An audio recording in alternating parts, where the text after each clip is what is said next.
4 years. James Mitchell had carried the letter in his coat pocket for 4 years, through Colorado snowstorms and Montana dust storms, through every mile between the grave where his best friend lay buried, and the woman standing alone by that fence post, the woman who'd been waiting 5 years for a man who would never come home. Tomorrow, James told himself, tomorrow he would destroy her last hope, but tomorrow everything would change. The sun was dying over the Wyoming territory when James Mitchell first saw her. He sat high in the saddle, his horse restless beneath him, while the woman stood alone by a weathered fence post at the edge of clear water. The distance between them could have been 50 yards or 500. It felt like an ocean. 4 years. James had carried the letter in his coat pocket for 4 years, through Colorado snowstorms and Montana dust storms, through nights when he drank too much and mornings when he could barely stand, through every mile between the grave where his best friend lay buried and this moment watching the woman William Carter had loved stand vigil for a man who would never come home. James's hand moved to his chest, feeling the crinkle of paper through the fabric. The envelope was worn soft as deerskin. Now the ink faded at the edges where his fingers had traced Will's handwriting 1,000 times. To Emma Hayes, should she ever be found. Give her this. Tell her I'm sorry. The woman turned slightly profile sharp against the amber light. Even from a distance, James could see the straightness of her spine, the way she held her head high despite whatever weight pressed on her shoulders. Will had called her delicate, a Boston lady refined and fragile as porcelain. Will had been wrong. James watched her scan the horizon, searching, always searching. His chest tightened. Tell her. That's all you have to do. Ride down there, hand her the letter, speak the words. Your fiancé is dead. I'm sorry.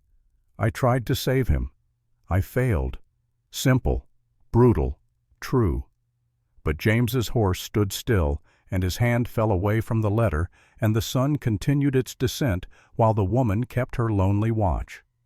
Not today. Maybe tomorrow. Not today. He turned his horse toward the valley where the Rocking D cattle drive had made camp. Behind him, the woman remained at her post, waiting, still waiting. Tomorrow, James told himself. Tomorrow he would tell her the truth. Tomorrow he would destroy her last hope. Tomorrow he would finally keep his promise to a dead man. But not today. The Rocking D camp sprawled across the grassland like a small village. 2,000 head of cattle grazed under the watchful eyes of 15 cowboys, their fires dotting the twilight like fallen stars. James rode past the remuda where the spare horses milled past the chuck wagon, where the scent of beans and coffee hung thick in the air, past clusters of men cleaning gear and mending tack. They nodded as he passed. Mitchell, boss. Some called him that, though Hank Sterling was the official trail boss. James was the scout, the advance man, the one who rode ahead to check water sources and negotiate with ranchers and handle the problems before they became catastrophes. 4 months on the trail from Texas to Montana, and they were finally in Wyoming. Another week, maybe 2, and they would reach the northern territories where buyers waited. Then the men would collect their pay. Some would drift. Some would sign on for the return journey. James had done this dance for 8 years now. Same routine. Different cattle. Different faces in the crew mostly, though a few constants remained. Old Jake Williams sat by the main fire, his weathered face catching the light as he poked at the flames with a stick. 60 if he was a day, Jake had forgotten more about cattle and horses and this hard country than most men would ever learn. He looked up as James dismounted. "You see her?" Jake's voice carried the rasp of too many years breathing dust. James didn't need to ask who. He began unsaddling his horse, movements automatic. "Yeah." "You tell her." "No." "James." "I know." James lifted the saddle, his arms straining under the weight. Not from the leather and wood, from the conversation, from the letter that never got lighter, no matter how long he carried it. "Tomorrow." "You said that yesterday." Jake spat into the fire. "And the day before. And the week before that when we first crossed into Wyoming and you figured out she was here." James set the saddle on its stand with more force than necessary. His horse side stepped, ears flicking. "You think I don't know that?" "I think you're afraid." Of course I'm afraid." The admission came out raw. James turned to face the old man. "How do I look that woman in the eye and tell her the man she's been waiting for is dead, that she wasted 5 years of her life on a ghost?" Jake's expression softened. "You tell her the truth, that Will loved her until his last breath, that he died thinking of her, that you came all this way to honor his final wish." He paused. "And you tell her you're sorry." "Sorry doesn't fix anything." "No, but it's a start." A commotion near the chuck wagon interrupted them. A child's voice, high and frightened. James's jaw tightened as he recognized the sound. Henry. The boy was 8 years old and small for his age, all bones and big eyes, and a solemnity that belonged to someone 3 times older. His mother had been the drive's cook, a widow woman named Sarah, who could make beans taste like a feast and had a laugh that could brighten the dreariest day on the trail. Then fever took her near Laramie, quick and cruel as a lightning strike. 1 week she was fine. The next she was burning up. 3 days later they buried her in the prairie with nothing but a wooden cross to mark the spot. Henry had stood at the grave without crying. That worried James more than tears would have. Now the boy stood near the wagon, backed against the wheel, while 2 of the younger hands teased him. Not mean-spirited, but thoughtless. Ranch humor that didn't account for a child's grief. "What's wrong, little man? Your mama coming back to cook us supper." "Leave him alone." James's voice cut through the camp noise like a blade. The cowboys turned, saw James's face, found somewhere else to be, very quickly. James approached Henry slowly, the way he might approach a spooked horse. He crouched down, bringing himself to the boy's level. "You all right, partner?" Henry nodded. His eyes were dry but red-rimmed. He hadn't cried yet, not once, since his mother died. James knew that kind of grief, the kind that lodged so deep it turned to stone. "They didn't mean anything by it," James said quietly. "Cowboys say stupid things sometimes, especially the young ones who haven't learned better yet." "I know." Henry's voice was barely a whisper. "I just miss her." "I know you do." "Mr. Sterling says I can't stay with the drive much longer, says it's too dangerous for a kid, says we need to find me a place." Henry looked up, and there was fear in those young eyes now, real fear. "What if nobody wants me? What if I have to go to an orphanage? Mama said those places are bad." James felt something crack in his chest. He thought of Will, of promises made and kept and broken, of a woman standing by a fence post waiting for someone who would never come, of all the ways life could shatter a person and keep right on shattering them. He thought of duty, of debt, of the letter in his pocket that bound him to the dead. "Listen to me," James said, and his voice came out rougher than he intended. "You're not going to any orphanage. You hear me? I'm going to find you a good home, a real home, with people who'll take care of you proper. You promise?" James hesitated. Promises were dangerous things. They had weight. They didn't let go once made. But looking at Henry's face, at the hope struggling against fear, James knew he had only one answer. "I promise." Henry's shoulders relaxed slightly. Not much, but enough. "Thank you, Mr. Mitchell." "James. Just call me James." "Yes, sir. James." Later, after the boy had curled up near the chuck wagon with a blanket and finally fallen into exhausted sleep, Hank Sterling found James checking the night watch rotation. Hank was a big man, 6'3", and built like an oak barrel with a gray-streaked beard and eyes that missed nothing.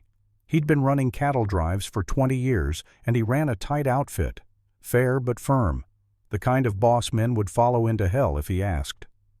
"You promised the boy a home." It wasn't a question. "Yeah, in Clearwater. Town's got a school, probably got families who'd take in an orphan." Hank studied him in the firelight. "This about the letter you've been carrying, James should have known Hank would figure it out. The man was too observant for secrets to last long." "Partially," James admitted. "And the woman at the fence post, her too." Hank nodded slowly. "We're moving out day after tomorrow. I can give you 3 days in town to settle the boy. Then you catch up with us, or you tell me now you're staying, and I'll find another scout." 3 days. James had tracked men across 3 territories in less time. 3 days should be plenty to place Henry with a family hand. Emma the letter speak the words that would shatter her world. 3 days to finally let Will rest. "I'll catch up," James said. "1 week at most." "See that you do. I need you in Montana." Hank clapped him on the shoulder. "And James, whatever you're carrying, whatever weight you think you've got to bear alone, sometimes the best thing you can do is set it down." If only it were that simple, James thought. But he just nodded, and Hank moved on to check the herd, and James stood alone in the darkness with a letter in his pocket and a promise to a dead man that was 4 years overdue. Morning came cold and clear. James saddled his horse in the pre-dawn darkness, Henry perched behind him. The boy was quiet, watching everything with those 2 serious eyes. They rode toward Clearwater as the sun painted the prairie gold and red. The town materialized out of the grassland like a mirage. 1 main street lined with weathered buildings, a church with a white steeple, a schoolhouse set slightly apart. Maybe 200 people lived here, counting the surrounding ranches. Small, isolated, the kind of place where everyone knew everyone's business and strangers were noticed immediately. James had done his research over the past week. He knew Clearwater had a school teacher, a woman from back east who'd arrived 6 months ago, a woman who spent her afternoons standing by an old fence post at the edge of town watching the horizon, a woman named Emma Hayes. But before James could seek her out, before he could figure out how to approach her and what words to use, and whether he should hand her the letter first or explain first or just say it straight and brutal and be done with it, fate made the decision for him. They were passing the general store when he saw the crowd. 20, maybe 30 townspeople gathered in the street. At the center stood a man James immediately disliked. Mid-40s, well-dressed in clothes too fine for a frontier town. Dark hair slicked back with pomade. Expensive boots that had never seen a hard day's work. He held papers in one hand and gestured with the other, his voice carrying across the morning air. And facing him, spine straight and chin raised, stood Emma Hayes. James had only seen her from a distance yesterday. Up close he could see Will had been wrong about more than her fragility. She wasn't delicate. She was beautiful in a way that had nothing to do with fashion or softness. Sharp cheekbones, gray eyes that held storms, dark hair pulled back severely like she was trying to contain something wild. 23 years old according to Will's letters, but she looked older, harder. Life had left its marks. "Miss Hayes," the well-dressed man's voice dripped false sympathy. "I understand this is difficult for you, but the law is quite clear. No one has proven up this claim in 5 years. Without William Carter physically present, the land reverts to public domain." Mr. Carter staked that claim legally in 1872. Emma's voice was steady, cool as creek water. "I have his documents." "Documents don't mean anything without the man, I'm afraid." The man James now knew must be Silas Blackwood, town council member and apparent land speculator, shook his head sadly. Where is this mysterious William Carter? Why hasn't he appeared to defend his claim? Murmurs rippled through the crowd. That poor girl. 5 years waiting for a man who probably ran off. Or died, most likely died. Shame, really. Emma's jaw tightened, but she didn't flinch. The land is William Carter's. That makes it mine. Yours. Blackwood's eyebrows rose. By what right were you married to this man? The crowd leaned in. We were engaged, Emma said quietly. Engaged. Blackwood made the word sound dirty. Not married. Not even forgive me for being indelicate traveling together as man and wife. You simply arrived in Clearwater 6 months ago, claiming connection to a man no one has seen in years. Claiming rights to land you have no legal standing to hold. I have his letters, his promises. Promises? Blackwood smiled, and it was the kind of smile that made James's hands curl into fists. My dear Miss Hayes, the frontier is littered with broken promises. Men say many things to pretty women. It doesn't make those things true. The crowd murmured again, louder now. James saw the judgment in their eyes, the pity mixed with scorn. This Eastern woman, this spinster clinging to a dead man's memory, this fool who wasted her youth waiting for someone who was never coming back. They didn't say the words aloud. They didn't have to. Emma stood alone in the center of that circle of judgment, and James saw her hands tremble before she clasped them together, knuckles white with pressure. Saw the way she swallowed hard, throat working, saw her fight to maintain the dignity that was the only armor she had left. "The land office will decide," she said finally. "Not you, Mr. Blackwood." "Indeed they will. I'm filing my claim next week. Unless someone can prove William Carter's legal right and your legal connection to him, the land will be mine." Blackwood folded his papers with precise movements. "I suggest you make other arrangements for your future, Miss Hayes. Perhaps return to Boston. I'm sure there are opportunities there more suited to a woman of your situation." He turned to leave, and the crowd began to disperse. Emma stood frozen, her face carved from stone. Only her eyes betrayed her. They were bright with unshed tears she refused to let fall. James found himself moving before he'd made a conscious decision. His boots hit the dirt street. His hand found the brim of his hat. "Ma'am." Emma's head snapped toward him. Up close, her eyes were even more striking, gray like storm clouds and just as turbulent. "Do I know you?" Her voice was steady, but he heard the strain underneath. "No, ma'am. Name's James Mitchell. I'm with the cattle drive camped outside town." He paused, choosing his next words carefully. "I couldn't help but overhear. Sounds like you're having some trouble with that land claim." Her expression shuddered immediately. "That's none of your concern, Mr. Mitchell." "No, ma'am, it's not. But I've got a different kind of trouble you might be able to help with." He glanced back at Henry, who still sat on the horse watching everything with those serious eyes. "Boy there is named Henry. He's 8 years old. Lost his mother 2 weeks ago to fever. The cattle drive can't keep him. Too dangerous. We're looking for a family to take him in.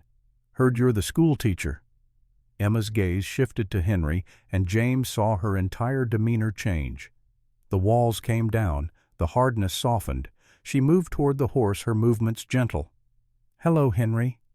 The boy looked at her, then at James, uncertain. "It's all right, partner," James said quietly. "Miss Hayes is a teacher. She's going to help us find you a home." Henry slid down from the horse landing with a small thump. He stood very still as Emma knelt before him, bringing herself to his level. James noticed how careful she was, how she didn't crowd the boy, how she waited for him to meet her eyes before she spoke. "I'm very sorry about your mother," Emma said softly. "I lost mine when I was young, too. It's hard, isn't it?" Henry nodded. "Can you read?" "Some. Mama taught me my letters." "That's wonderful. Would you like to learn more? I teach at the school here. We have 11 other children, some your age." For the first time since his mother died, James saw something flicker in Henry's face. Not quite hope, but not quite despair either. "I like learning," Henry said quietly. "Then we'll get along just fine." Emma straightened, looking back at James. "There's a family here, the Daltons. They lost their son 2 years ago to diphtheria. They've been praying for another child. I can speak to Reverend Halloway. He coordinates these matters. The cattle drive leaves day after tomorrow. We need to settle this quick. Then we'll work quickly." Emma's chin came up, determination replacing the earlier vulnerability. "Bring Henry to the schoolhouse this afternoon. I'll have answers by then." "Much obliged, ma'am." James hesitated. He should leave now. Should take Henry and go. Should wait until tomorrow to approach her about Will, about the letter, about the truth that would break her. But watching her, seeing the strength underneath the sadness, seeing the way she'd handled that pompous bastard Blackwood with dignity and tact, James felt something shift in his chest. She deserved better than what life had given her, better than 5 years waiting for a dead man, better than the judgment of small-minded townspeople who whispered behind their hands. She deserved the truth. "Miss Hayes," he found himself saying, "that business with Blackwood, the land claim. If you need someone to stand with you when the time comes, I'm willing." She stared at him, surprise flickering across her features. "Why would you do that? You don't know me." "No, ma'am, but I knew William Carter." The world seemed to stop. Emma's face went white, her lips parted, her hand reached out, gripping the horse's mane for support. "You knew Will?" The words came out barely above a whisper. James's stomach twisted. This was it. The moment. He could tell her now, pull out the letter, speak the truth, get it over with. But Henry was watching, and the street was full of people, and Emma looked like she might shatter if he said one more word.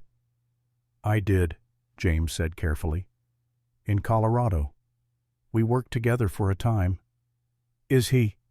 Emma swallowed hard. "Where is he now?" Every instinct James had screamed at him to answer, to end her suffering, to finally deliver the message he'd carried for 4 years. But looking at her face, at the hope and fear warring in her expression, at the vulnerability she was trying so hard to hide, James found himself saying something different. "It's complicated, ma'am. Can we talk later? Somewhere private, when there aren't so many people around." Emma studied him for a long moment. James felt like she was looking straight through him, seeing every secret he carried, every lie he'd told himself about why he'd waited so long to find her. "All right," she said finally. "Tonight, after I finish with my students. Come to the boarding house, Mrs. Thompson's place. Everyone knows where it is." "Yes, ma'am." She turned to go, then looked back. "Mr. Mitchell, did Will ever mention me in Colorado?" The raw need in that question nearly undid him. "Every day," James said quietly. "You were all he talked about." It wasn't a lie. Will had talked about Emma constantly, about her letters, her laugh, the life they would build together, right up until the moment the mine collapsed and James pulled his broken body from the rubble and listened to him die.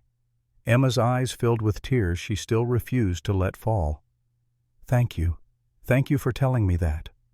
She walked away, shoulders straight, despite the weight she carried. James watched her go, his hand moving unconsciously to the letter in his pocket. Tomorrow, he told himself again. Tonight. Whatever came first.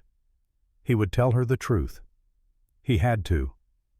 The saloon was called the Dusty Rose, which was optimistic given that the place was neither dusty nor remotely rose-like. It was actually quite clean, James noted as he pushed through the doors that evening. The bar was polished, the floors swept. The handful of patrons scattered at tables looked more like shopkeepers than ranch hands.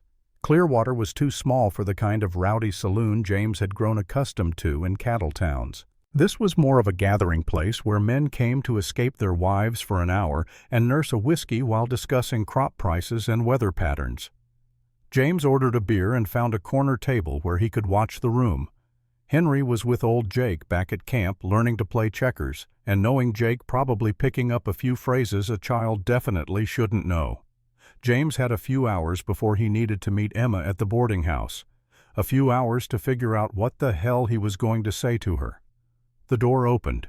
James looked up out of habit, cataloging the newcomer the way he cataloged everything. Well-dressed, clean-shaven, expensive hat, soft hands that had never seen real work. Mid-30s maybe. The kind of man who smiled too much and too easily. The stranger approached the bar, ordered whiskey, then turned to survey the room. His gaze landed on James, and something flickered in his expression. Recognition. Curiosity. James couldn't quite place it. The man walked over. "Mind if I join you? Place is a bit empty for drinking alone." James shrugged, gesturing to the empty chair. The man sat, extending a hand. "Thomas Carter, pleased to make your acquaintance." James's blood turned to ice. His hand froze halfway to the handshake. He forced himself to complete the motion, gripping the other man's palm. Carter. Will's last name. But Will had been an only child. He'd told James that a dozen times. No brothers, no sisters. Just him and his parents, both long dead. So who the hell was this James Mitchell? He kept his voice neutral. "You new in town?" "Just arrived yesterday, looking into some family business." Thomas Carter's smile was all teeth. "You wouldn't happen to know an Emma Hayes, would you?" I heard she's the school teacher here. Every muscle in James's body tensed. Why are you asking about her? Well, now that's a family matter. Thomas leaned back in his chair, projecting confidence. You see, my brother William staked a land claim here some years back. I've come to collect on his behalf. Lie. The word rang through James's head like a gunshot. This man was lying. Will had no brother, which meant this was some kind of con, some scheme to steal the land Emma was fighting for. Your brother, James said slowly. William Carter. That's right. And where is William now? Thomas's expression shifted, taking on a practiced sadness. I'm afraid I don't know. We lost touch after the war. I've been searching for him for years. When I heard about the land claim here in Wyoming, I thought perhaps I might find him, or at least claim what's rightfully his. Family looking out for family, you understand. James understood perfectly. He understood that this was a snake wearing a man's skin. He understood that Silas Blackwood and Thomas Carter were likely working together. He understood that Emma was being attacked from multiple angles, and she had no idea just how dirty this fight was about to get. You say you're William's brother, James said carefully. What regiment did he serve in during the war? Thomas barely hesitated. The 14th Ohio Infantry. Wrong. James had asked the question as a test, and Thomas had failed. Will had served with the 20th Maine, had talked about it often, especially after too much whiskey, and the nightmares started. This man was a fraud. James kept his face neutral, taking a sip of his beer to buy time. He needed to think, needed to figure out his next move. If he called Thomas out now without proof, it would just be one man's word against another. Thomas had documents, James was sure, forged but convincing enough to fool a land office clerk. No, James needed to be smarter than that, needed to gather evidence, needed to protect Emma. That's quite a story, James said finally. I hope you find your brother. Actually, I was hoping you might help with that. Thomas leaned forward. You said your name was Mitchell, James Mitchell. I've heard that name before. Weren't you in Colorado? Around 1873 mining country. James's hand tightened on his beer glass. I've been in a lot of places. Right. It's just that I heard William might have been in Colorado around that time. Thought maybe you'd run across him. Colorado's a big territory, lots of miners. But you knew an Emma Hayes. You spoke to her this morning, about William. Thomas's smile never wavered, but his eyes had gone cold. See, I make it my business to know things. And I heard you tell Miss Hayes that you knew my brother, that you worked with him. James set his beer down very carefully. This conversation had just turned dangerous. Thomas wasn't just a con man. He was someone with connections, someone who'd already started gathering information about potential obstacles, someone who saw James as a threat. I might have crossed paths with a William Carter in Colorado, James said slowly. Mining camps are full of men, hard to remember every face. But you remembered Emma Hayes. Man doesn't forget a woman like that. Thomas studied him for a long moment. Then he smiled again, all false warmth. I'm sure we can all work this out like civilized people. Miss Hayes seems like a reasonable woman.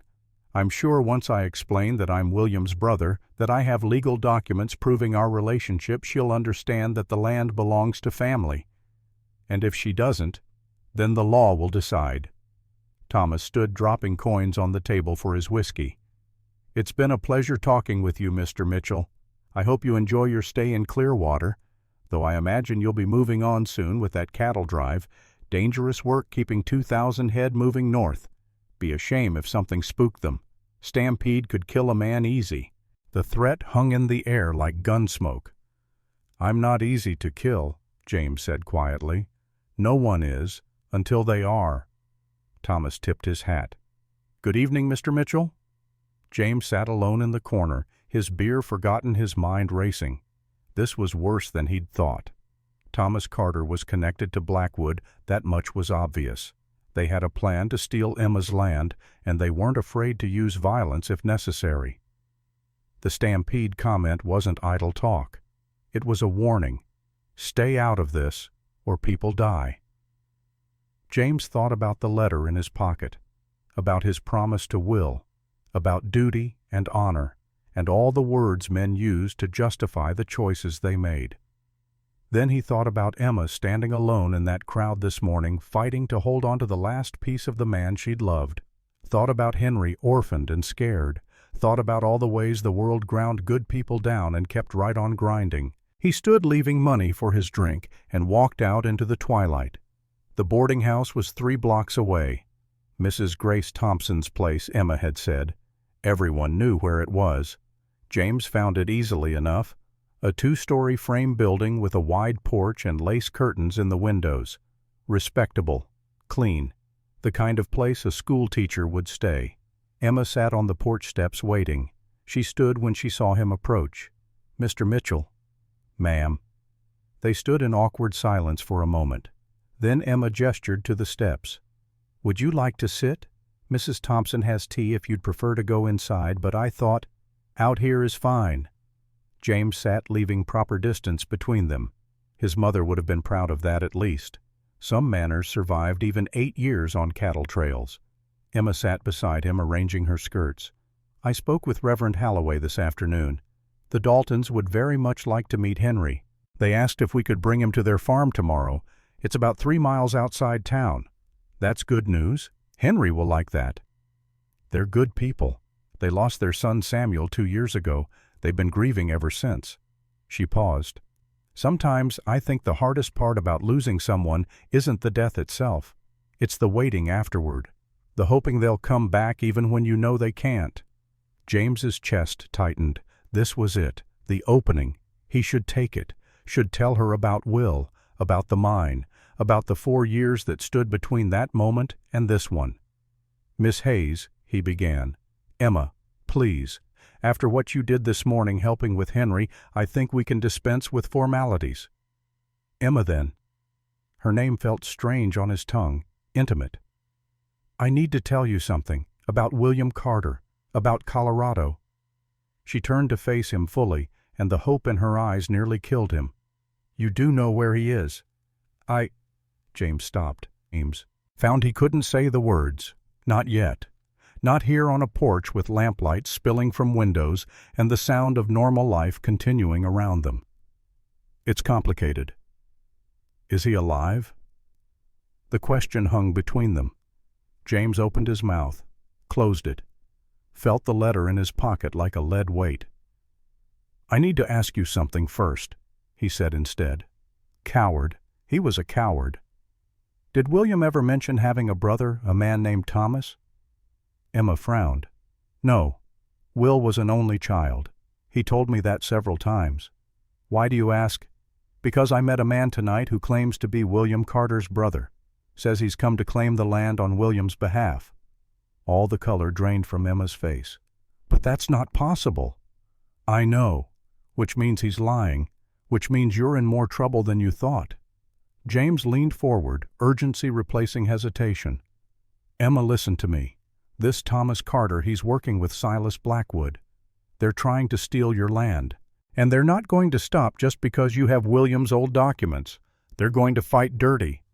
"Then I'll fight back. This isn't Boston drawing room fighting. This is frontier fighting. These are dangerous men. And I'm just a helpless woman who needs protecting." Steel entered her voice. "Is that what you think?" "No." James met her gaze steadily. "I think you're the strongest person I've seen in a long time. I think you've got more spine than most men I know. But I also think you're alone, and I'm offering to stand with you, not because you're weak, because you shouldn't have to face this alone." Emma's expression softened slightly. "Why? Why would you do this? You said it yourself. We just met. You owe me nothing." "Because I owe Will everything. Because I'm the reason he's dead. Because keeping you safe is the only way I can make peace with what happened in that mine." James couldn't say any of that. So he said something simpler, something truer in its own way. "Because it's the right thing to do." They sat in silence, the night settling around them. James could hear piano music from somewhere down the street, laughter, the normal sounds of people living normal lives. Finally, Emma spoke.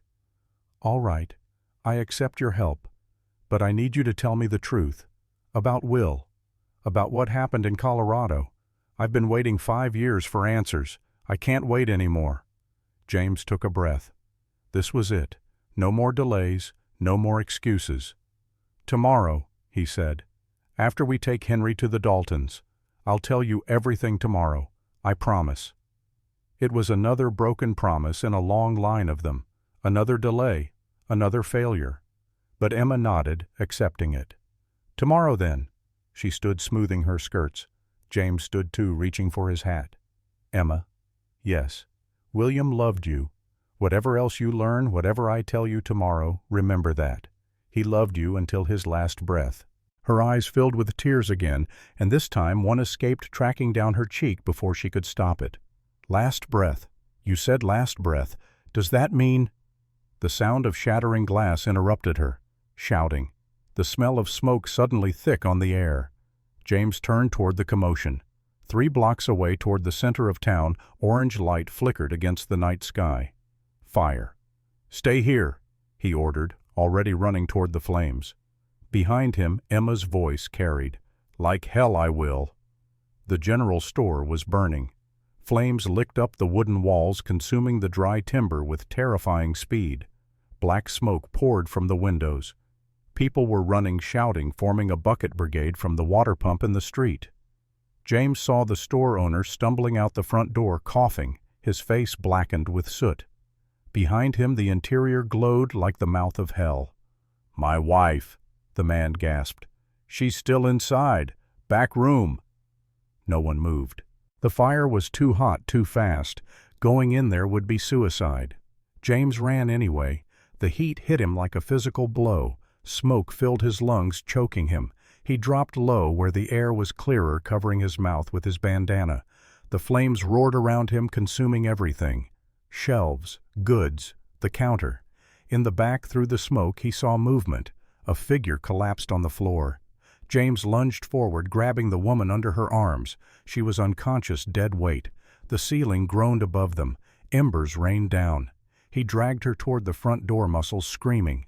The smoke was thicker now, black as pitch. He couldn't see, couldn't breathe. His vision narrowed to a tunnel. Almost there. Just a few more feet. His boot caught on something. Debris. He went down hard, the woman falling with him.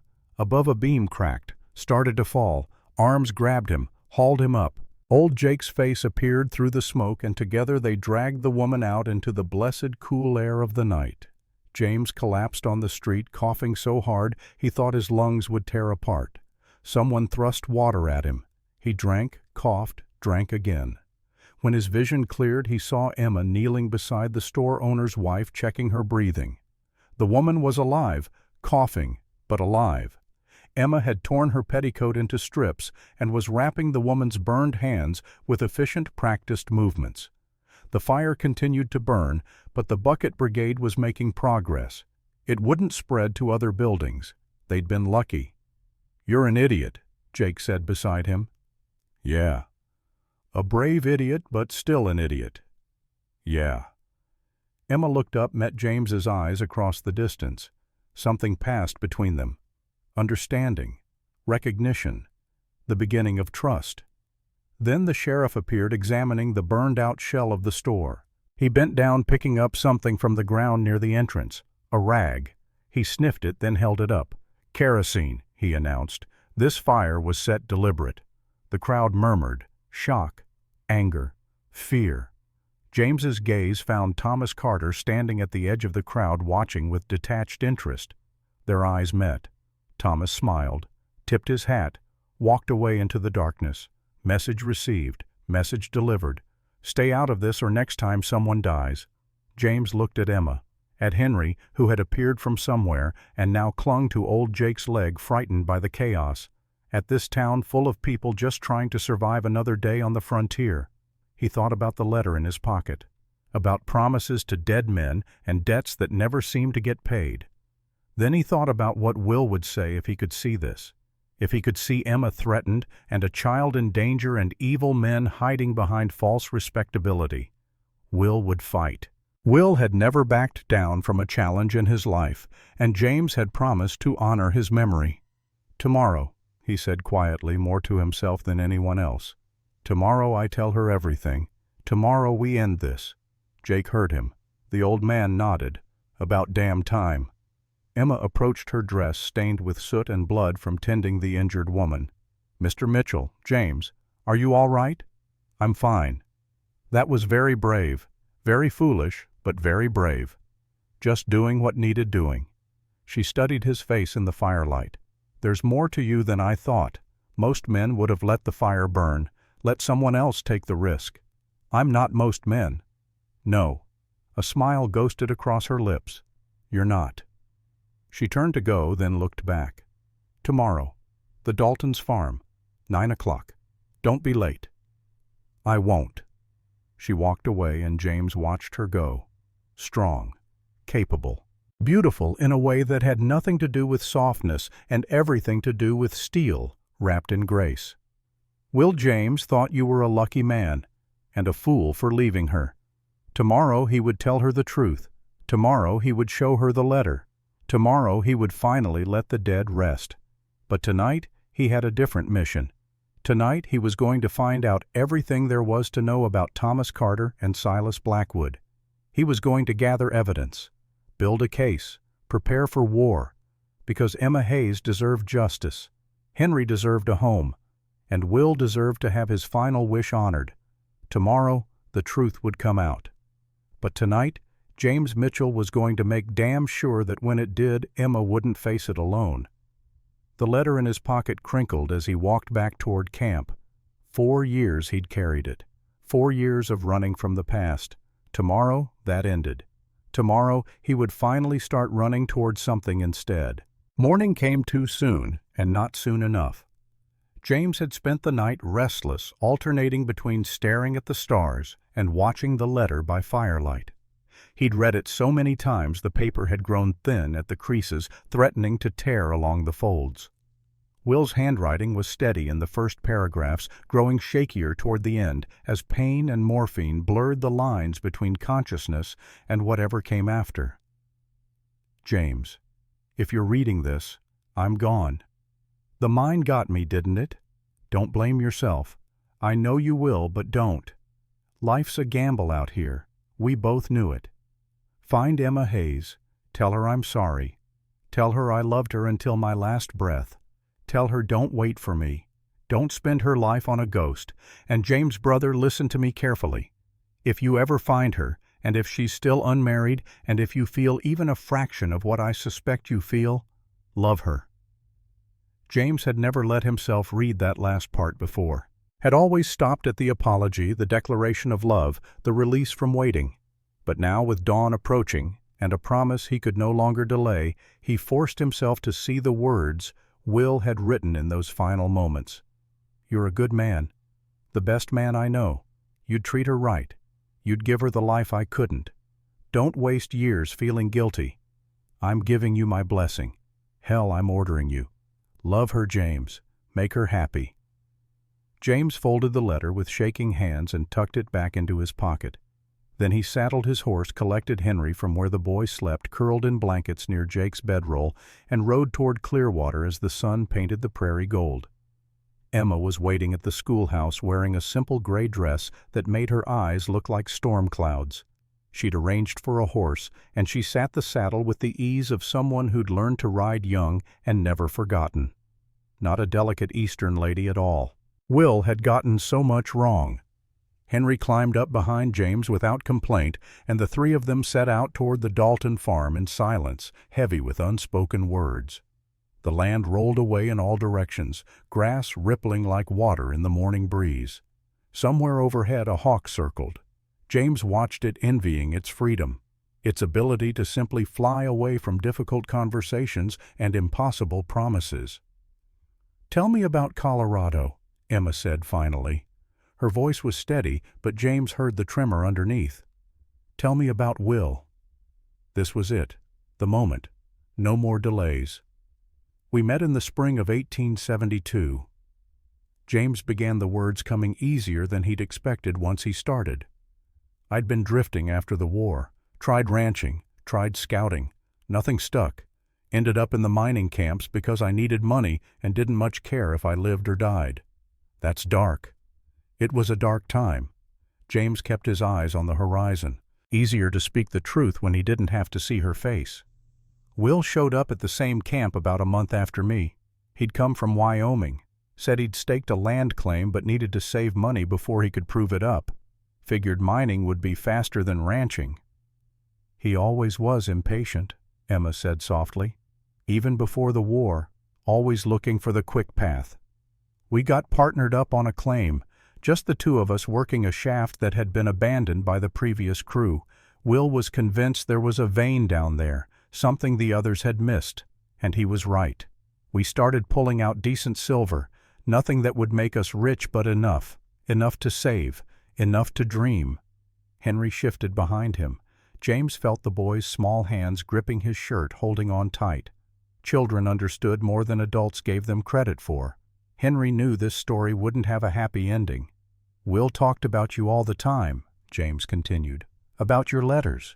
About the land in Wyoming. About the house he was going to build and the life you'd have together. The other miners used to tease him about it, but he didn't care. You were his North Star, the reason he got up every morning and went down into that dark hole. Emma's breath hitched. James risked a glance at her. Tears tracked down her cheeks, but she didn't wipe them away, just let them fall while she listened. "What happened?" she asked. James swallowed hard. This was the part he'd rehearsed 1,000 times and never found the right words for. It was March 1873. We'd been working the claim for almost a year. The vein was playing out, but Will was convinced if we went deeper, we'd find more. I agreed with him. It was my idea to shore up the tunnel and push further down. The hawk circled lower, and James watched it dive toward something in the grass. Successful. It rose with prey clutched in its talons. The supports weren't strong enough. We knew that, but we were impatient. Stupid. We figured we'd get one more good haul and then quit. One more week. But you didn't get a week, Emma said quietly. We got 3 days. The shaft collapsed on the 4th. James's voice had gone rough. I was near the entrance. Will was deeper in. The roof came down between us. I could hear him shouting, but I couldn't reach him. I tried. God, I tried. But every time I pulled away a rock, 2 more fell. Finally got through after maybe 20 minutes. It felt like hours. He stopped. Couldn't continue. The memory was too vivid. Will's face in the lamplight, pale and twisted with pain. The way his breathing had rattled. The blood that came up when he coughed. He was alive when you reached him, Emma said. Not a question, a statement. For about 10 minutes. Long enough to write a letter. Long enough to make me promise I'd find you. Long enough to tell me he was sorry for not being the man you deserved. And then he died. And then he died. The Dalton farm appeared ahead, a cluster of buildings against the endless sky. They rode in silence for another minute before Emma spoke again. You've been carrying this for 4 years. Yes. Why didn't you find me sooner? James had asked himself that question 10,000 times, had come up with a dozen excuses. The trail had been cold. He didn't know where to look. He was afraid. He wasn't ready. All true, all inadequate. Because I blamed myself, he said finally. Because it was my idea to go deeper. My fault the shaft collapsed. My fault Will died while I lived. And I couldn't face you knowing that. Couldn't look you in the eye and tell you I killed the man you loved. You didn't kill him. Emma's voice was fierce. Accidents happen. Minds collapse. That's the risk of that life. Will knew it. He chose it anyway. Doesn't make me feel less guilty. No, she agreed. I don't suppose it would. They reached the farm, dismounted, helped Henry down. The Daltons came out to greet them, a couple in their 40s with kind faces and gentle hands. Eleanor Dalton took one look at Henry and started crying happy tears. Robert Dalton showed the boy the horses and the barn and the field where they grew wheat. James and Emma stood aside watching Henry slowly relax. watching hope replace fear in those two serious eyes. "He'll be happy here," Emma said. "Yes. And will you be happy knowing you kept your promise?" James turned to look at her fully for the first time since they'd started talking. Her face was wet with tears, but her expression was calm, almost peaceful. "I don't know," he admitted. "I've been carrying this weight so long I'm not sure what comes after." Emma reached out, took his hand. Her fingers were small but strong, calloused from work. Real hands, honest hands. "Thank you," she said simply, "for telling me, for keeping his promise, for giving me the truth even though it hurt.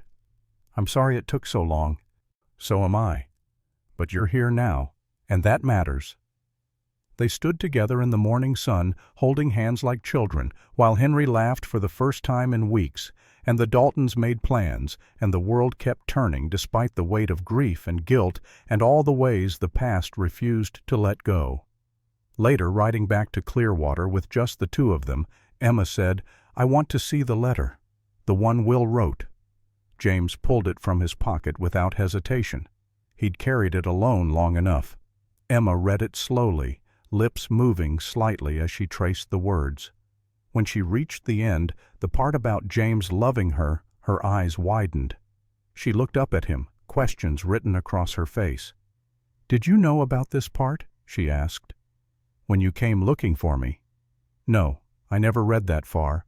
Stopped at the part where he asked me to find you, to tell you he was sorry. The rest felt too private. But you've read it now. Last night, before coming here." Emma looked back at the letter, reading that final paragraph again. "Love her, James. Make her happy." "He gave you permission," she said wonderingly. "Or more than permission, he ordered you." "Will always did like to be in charge." James tried to smile, but it felt wrong on his face. "And what do you think about it? About his order?" James considered lying, considered deflecting, considered all the ways he could protect himself from this moment. Instead, he told the truth. "I think it's too soon. I think you've just learned the man you waited for is dead. I think you need time to grieve properly. And I think mixing grief and guilt with anything else is a recipe for disaster." "That's very sensible." "I'm a sensible man." "Are you?" Emma's gray eyes held his, seeing through him like glass. "Because a sensible man wouldn't ride 300 miles to keep a promise to a dead friend. A sensible man wouldn't run into a burning building to save a stranger. A sensible man wouldn't offer to stand with a woman he just met against men who'd happily kill him. Maybe I'm not as sensible as I thought. Maybe you're something better." They rode in silence after that, but it was a different kind of silence, not heavy with secrets anymore, just quiet, peaceful, the kind of silence two people could share when they'd stopped hiding from each other. Chapter 5. The Conspiracy. The town was buzzing when they returned. Not about the fire, though, that was still on everyone's lips. About something else. Something worse. A man had come to the Dalton farm early that morning before James and Emma arrived. A man claiming to be Henry's uncle, claiming the right to take the boy. James felt his blood turn to ice. "What was his name?" he demanded of the crowd gathered near the general store. "Morrison," someone said. "Frank Morrison. Said his sister was the boy's mother. Said he's got legal right to the child." Frank Morrison. The name rang through James's head like a bell. He knew that name, knew it from Colorado, from the mining camps where men drank too much and gambled away their earnings and ran cons on anyone foolish enough to trust them. Frank Morrison was a fraud, a thief, a man who'd been run out of 3 territories for claim jumping and theft, and he'd just tried to claim Henry. James wheeled his horse around. "We need to get back to the Daltons, now." Emma didn't question, just spurred her horse forward. They rode hard, pushing the animals faster than was safe. When they reached the farm, they found Robert Dalton standing on his porch with a rifle across his lap. "He came back," Robert said grimly. "About an hour after you left. Tried to take the boy by force. Eleanor's inside with Henry. Boy's terrified." "Where's Morrison now?" James asked, already knowing the answer. "Rode off. Said he'd be back with the law. Said we had no right to keep his nephew from him.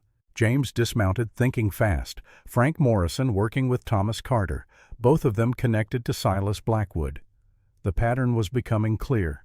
They were using Henry as leverage, as a distraction. While everyone focused on protecting the boy, Thomas could solidify his claim on the land. "He's not Henry's uncle," James said. "Frank Morrison is a con man. I knew him in Colorado. He's working with Thomas Carter and Silas Blackwood." "Then why would they want the boy?" Emma asked. "Because the Daltons' land borders the Carter claim. If they control Henry, they control Robert and Eleanor. And if they control the Daltons, they control the testimony about who really owns that land." Understanding dawned in Emma's eyes. This isn't just about one plot of land. It's bigger. Much bigger. James turned to Robert. "How much land does Silas Blackwood own in this territory?" "Most of it," Robert said slowly. "He's been buying up claims for the past 5 years. Always manages to get them cheap. Always seems to know which ones are valuable before anyone else does." "Because he owns the assay office," James said, pieces clicking into place. "He knows where the minerals are. He's been stealing claims from people who don't realize what they're sitting on." Emma's face had gone pale. "The Carter claim. Will's land. There's something valuable there, isn't there?" "That's my guess." "So what do we do?" Robert asked. James looked at the three of them. A farmer with a rifle, a schoolteacher in a gray dress, an orphan boy hiding inside with tears on his face, people just trying to survive, people who deserved better than to be pawns in a rich man's game. "We fight back," James said. "We gather evidence, we expose them, and we protect Henry no matter what it takes." Emma stepped forward. "I'll go into town, talk to people, find out who else Blackwood has stolen from. There must be others." "That could be dangerous," James warned. "I don't care." Steel entered her voice. "I've been pushed around long enough. Time to push back." James felt something shift in his chest. Pride, respect, something deeper he wasn't ready to name. "All right," he said, "but you don't go alone, and you don't do anything stupid. Stupid like running into a burning building. Exactly like that." The faintest smile touched her lips. "I'll be careful, I promise." They made plans. Emma would investigate in town. James would ride to the neighboring ranches, see if anyone else had been threatened by Blackwood or his men.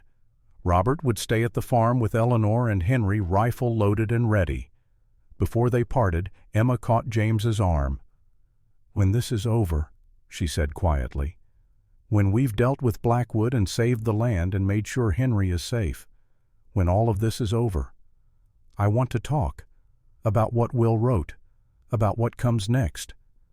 James's heart kicked against his ribs. "Emma, I'm not asking for promises.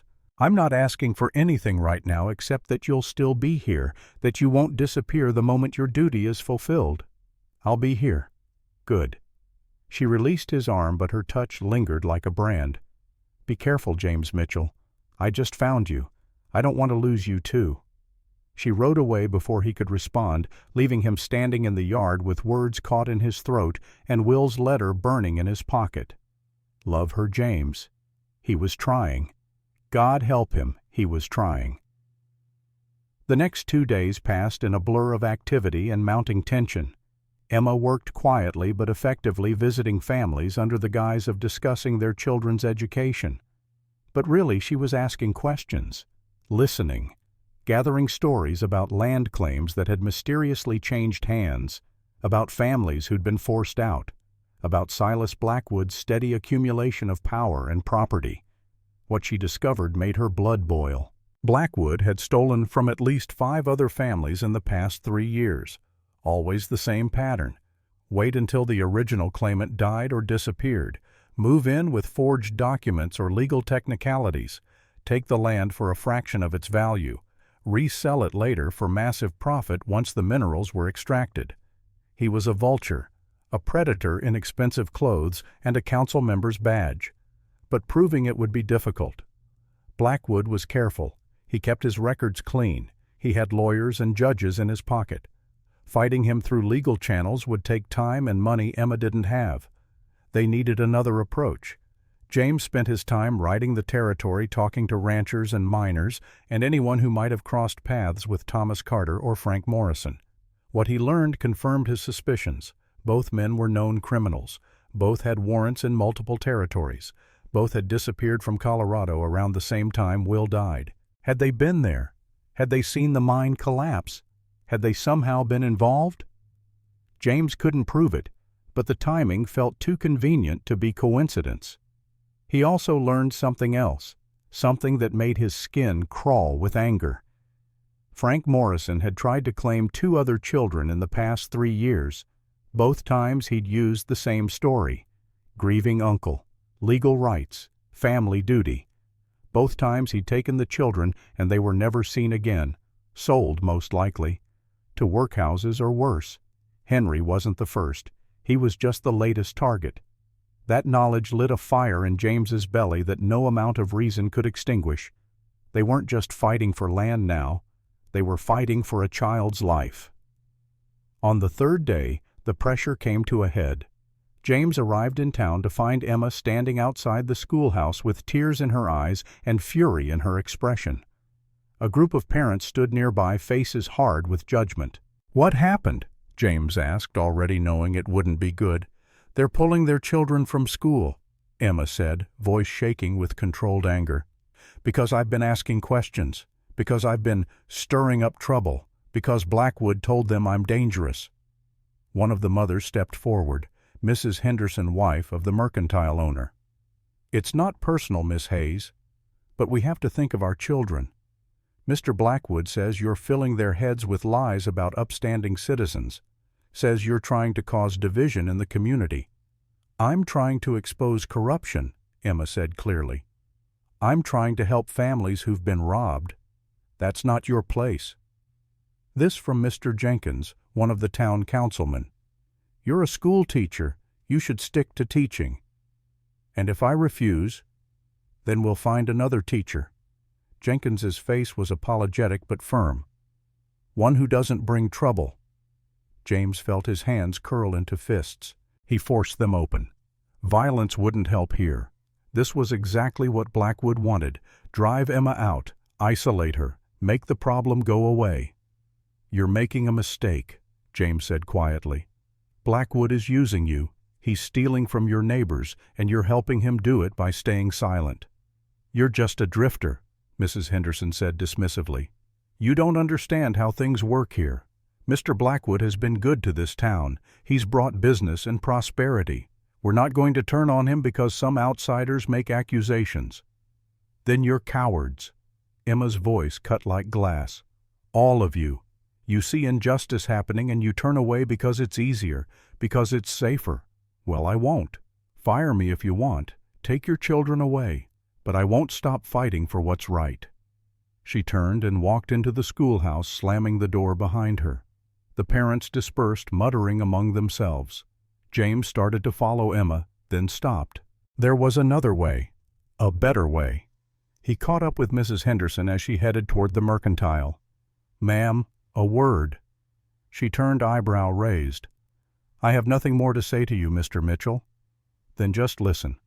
3 years ago, Silas Blackwood bought the Peterson claim for $50. You remember the Petersons' good family, lost their father to cholera. Mother couldn't work the land alone with 3 children. Blackwood offered to buy, said it was worthless land, said $50 was generous." Mrs. Henderson frowned. "I remember. They moved back east. What of it?" "That worthless land had a silver vein running through it. Blackwood knew. He'd had it assayed secretly. He extracted over $10,000 worth of silver in the next 2 years. The Peterson widow and her children got $50. Blackwood got $10,000. You can't prove that." "I can. I've talked to the miners who worked that claim. I've seen the assay reports Blackwood thought were destroyed, and that's just one example." James held her gaze. "How many other families has he robbed? How many children went hungry because Blackwood stole their inheritance?" Something flickered in Mrs. Henderson's expression. Doubt, guilt, the beginning of understanding. "Why are you telling me this?" she asked. Because you have children. Because you're not a bad person. You're just scared.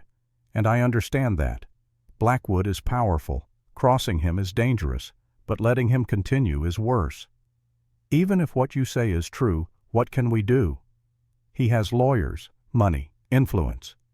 You can testify. You can tell the truth. You can stand with Emma when she needs you. James paused. And you can remember that your children are watching. What are you teaching them? That power makes right. That staying safe is more important than doing good. Mrs. Henderson's eyes filled with tears. You don't understand. My husband's business depends on Blackwood's goodwill. If we cross him, he could destroy us. He's going to destroy you anyway. Eventually. That's what men like Blackwood do. They take and take until there's nothing left. James gentled his voice.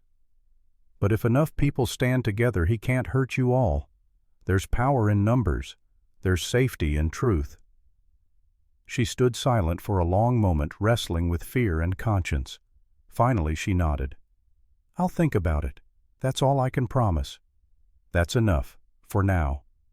James found Emma in the schoolhouse sitting at her desk with her head in her hands. She looked up when he entered and he saw the exhaustion in her face, the weight of fighting alone for too long. They're going to fire me, she said flatly. By the end of the week I'll have no students and no income. Blackwood wins again. No. James crossed the room, crouched beside her chair. He doesn't win. We just need to be smarter, more patient. I'm tired of being patient, James. I've been patient for 5 years. Look where it got me. It got you here, to this moment, where you're fighting for something real instead of waiting for something that was never going to come. She looked at him, really looked at him, and something passed between them. Recognition, understanding, the knowledge that they were bound together now by more than Will's memory, by choice, by shared purpose, by something neither of them was quite ready to name. Tell me honestly, Emma said quietly, do you think we can win against Blackwood and his money and his power? James thought about lying, about giving her false hope, about making promises he couldn't keep. Instead, he told her the truth. I don't know, but I know we have to try. Because if we don't, if we just walk away, then men like Blackwood keep winning, and people like Henry keep suffering, and Will's sacrifice means nothing. Will's sacrifice. Emma's hand found his fingers intertwining. Or yours. Both, maybe. They sat like that for a long moment, hands clasped, drawing strength from each other. Then Emma straightened, pulling away, and James saw the steel return to her spine. All right, she said. We fight, but we fight smart. What's our next move?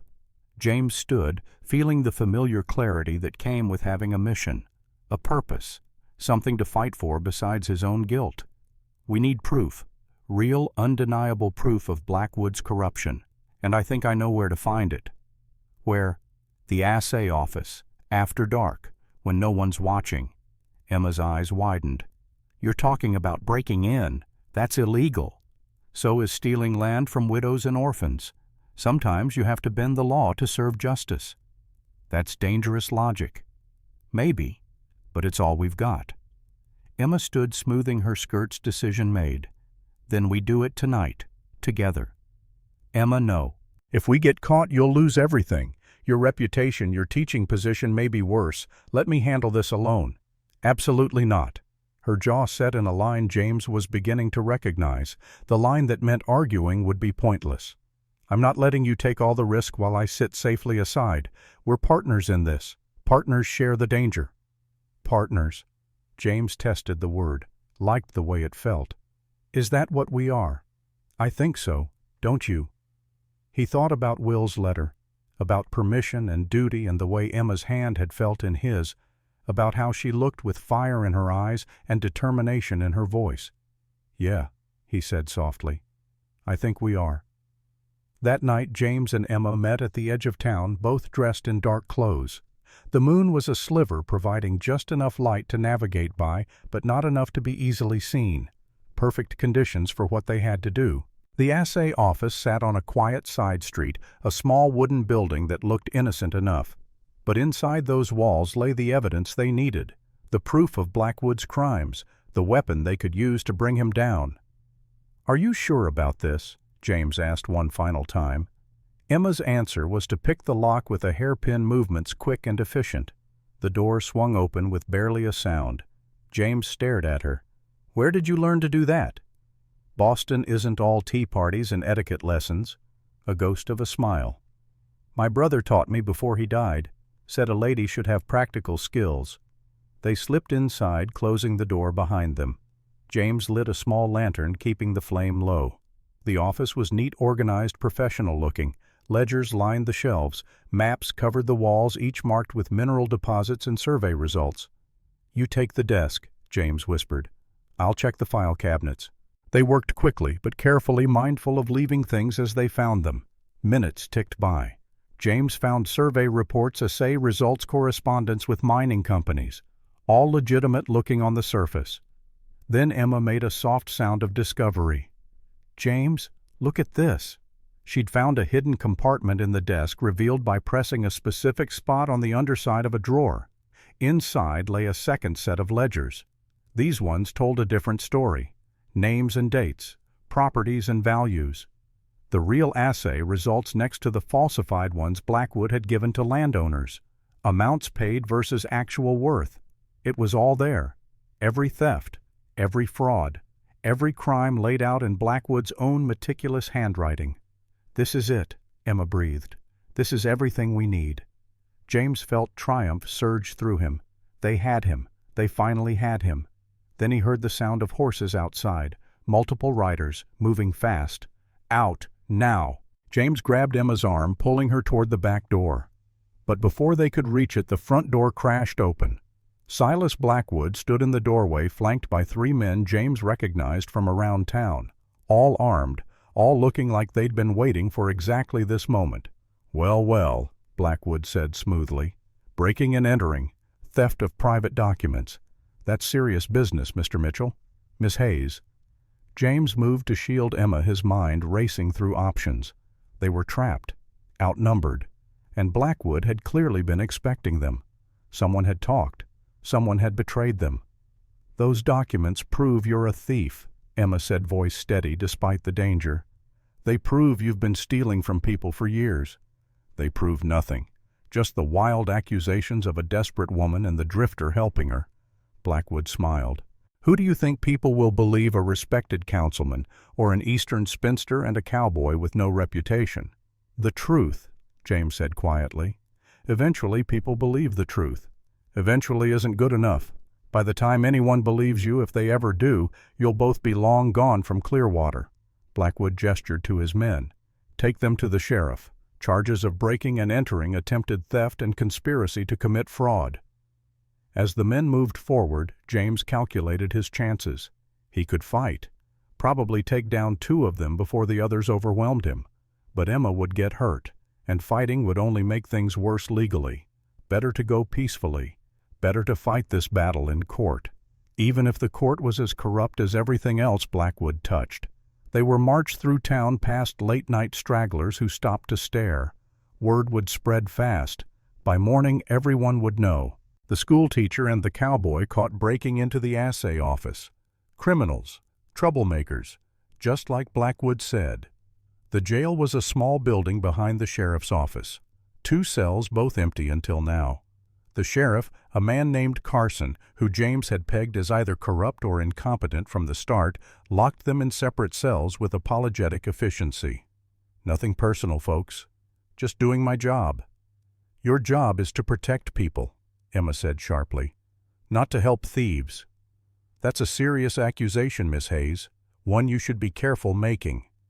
After the sheriff left, Emma and James stood at their respective cell doors, close enough to talk but unable to touch. The bars between them felt symbolic, a barrier they couldn't cross. "I'm sorry," James said. "I should have known it was a trap. Should have been more careful." "We both should have." Emma wrapped her hands around the bars. "But we tried. That counts for something." "Does it? You're going to lose your teaching position now, your reputation, everything you built here." I built it on lies, James, on pretending I was fine when I wasn't, on waiting for something that was never coming. She met his eyes. Maybe losing it all is exactly what I need. Clean slate, fresh start. That's awfully optimistic for someone locked in a jail cell. One of us has to be optimistic. You're doing enough brooding for both of us. Despite everything, James felt a smile tug at his lips. Fair point. They fell silent, each lost in their own thoughts. Outside, the night deepened. Hours passed. James dozed fitfully, his back against the stone wall, his mind cycling through scenarios and solutions and finding nothing but dead ends. Then around what must have been 3 a.m, the jail door opened. Old Jake stepped inside, followed by Robert Dalton and Reverend Halloway. Behind them came a man James didn't recognize, wearing a U.S. Marshal's badge. "Sorry for the delay," Jake said cheerfully. "Had to ride to Pine Ridge to fetch the proper law. Meet Marshal Price. He's very interested in hearing about Silas Blackwood's business dealings." James felt hope surge for the first time in hours. "How did you know we'd been arrested?" "Sarah Murphy saw them take you, came straight to the camp." Jake's weathered face split in a grin. "You think we were going to let our scout rot in jail? Not likely." Marshal Price stepped forward, a lean man in his 50s with eyes that missed nothing. "Mr. Mitchell, Miss Hayes, I understand you have information about land fraud in this territory." "We do," Emma said quickly.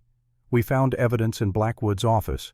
Ledgers showing his real assay results versus what he told landowners. Proof of theft going back years."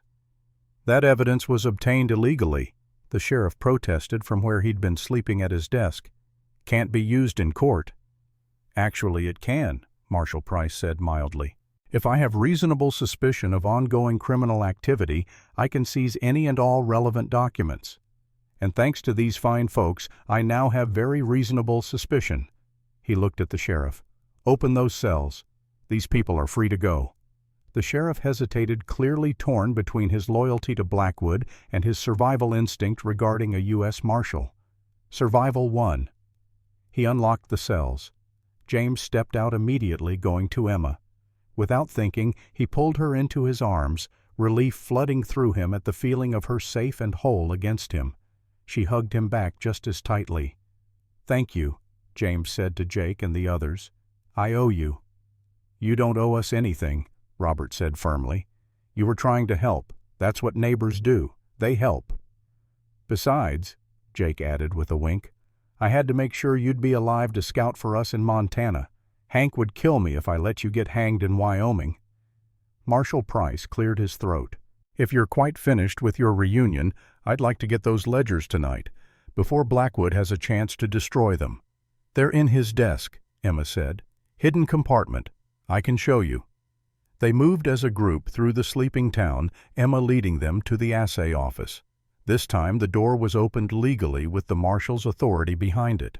They retrieved the ledgers along with maps and correspondence that painted a devastating picture of corruption.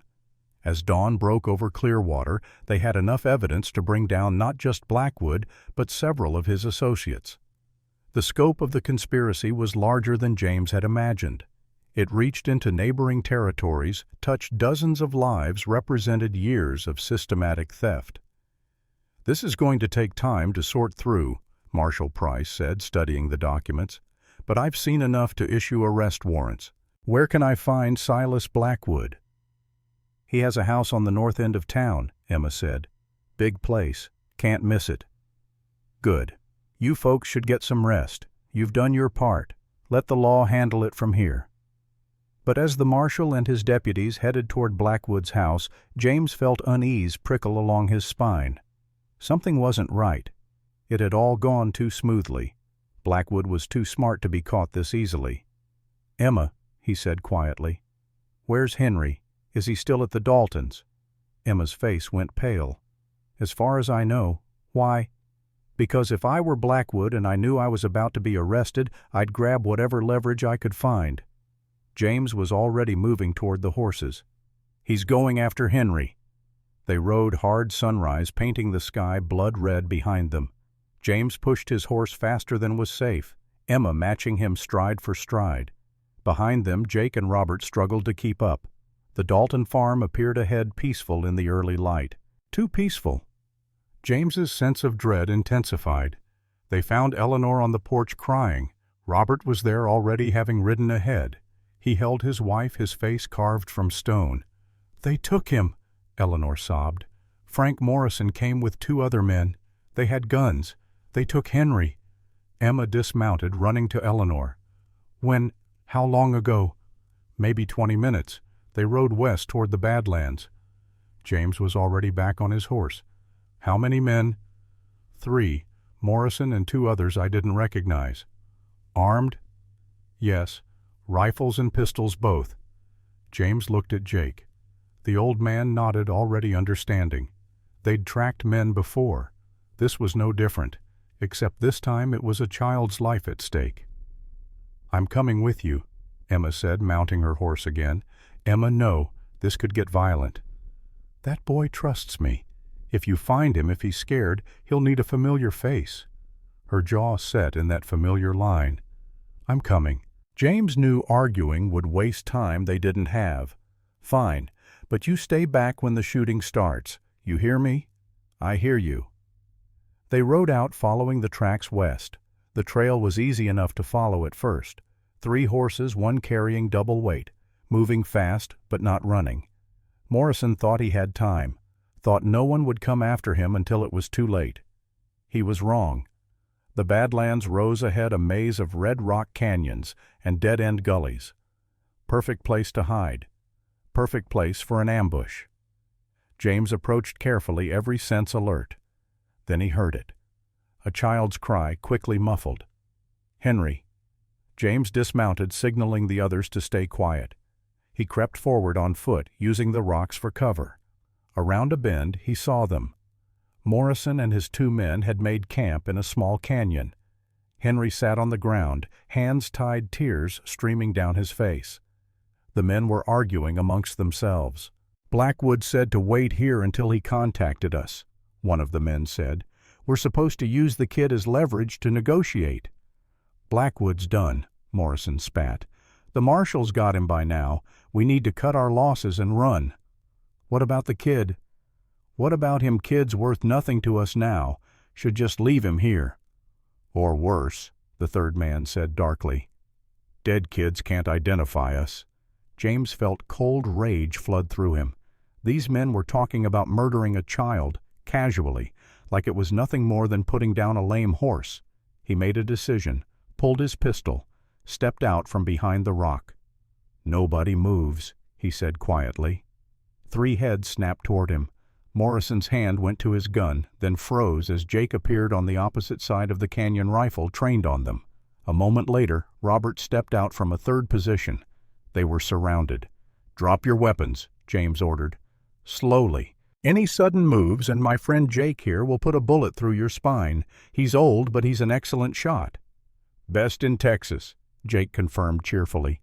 "Course my eyes aren't what they used to be. Might miss your spine and hit something more painful." The men looked at each other, calculating odds. 3 of them, 3 of the rescuers, but the rescuers had position and surprise. Smart men would surrender. Morrison wasn't smart. He went for his gun. James fired first, shooting the pistol out of Morrison's hand.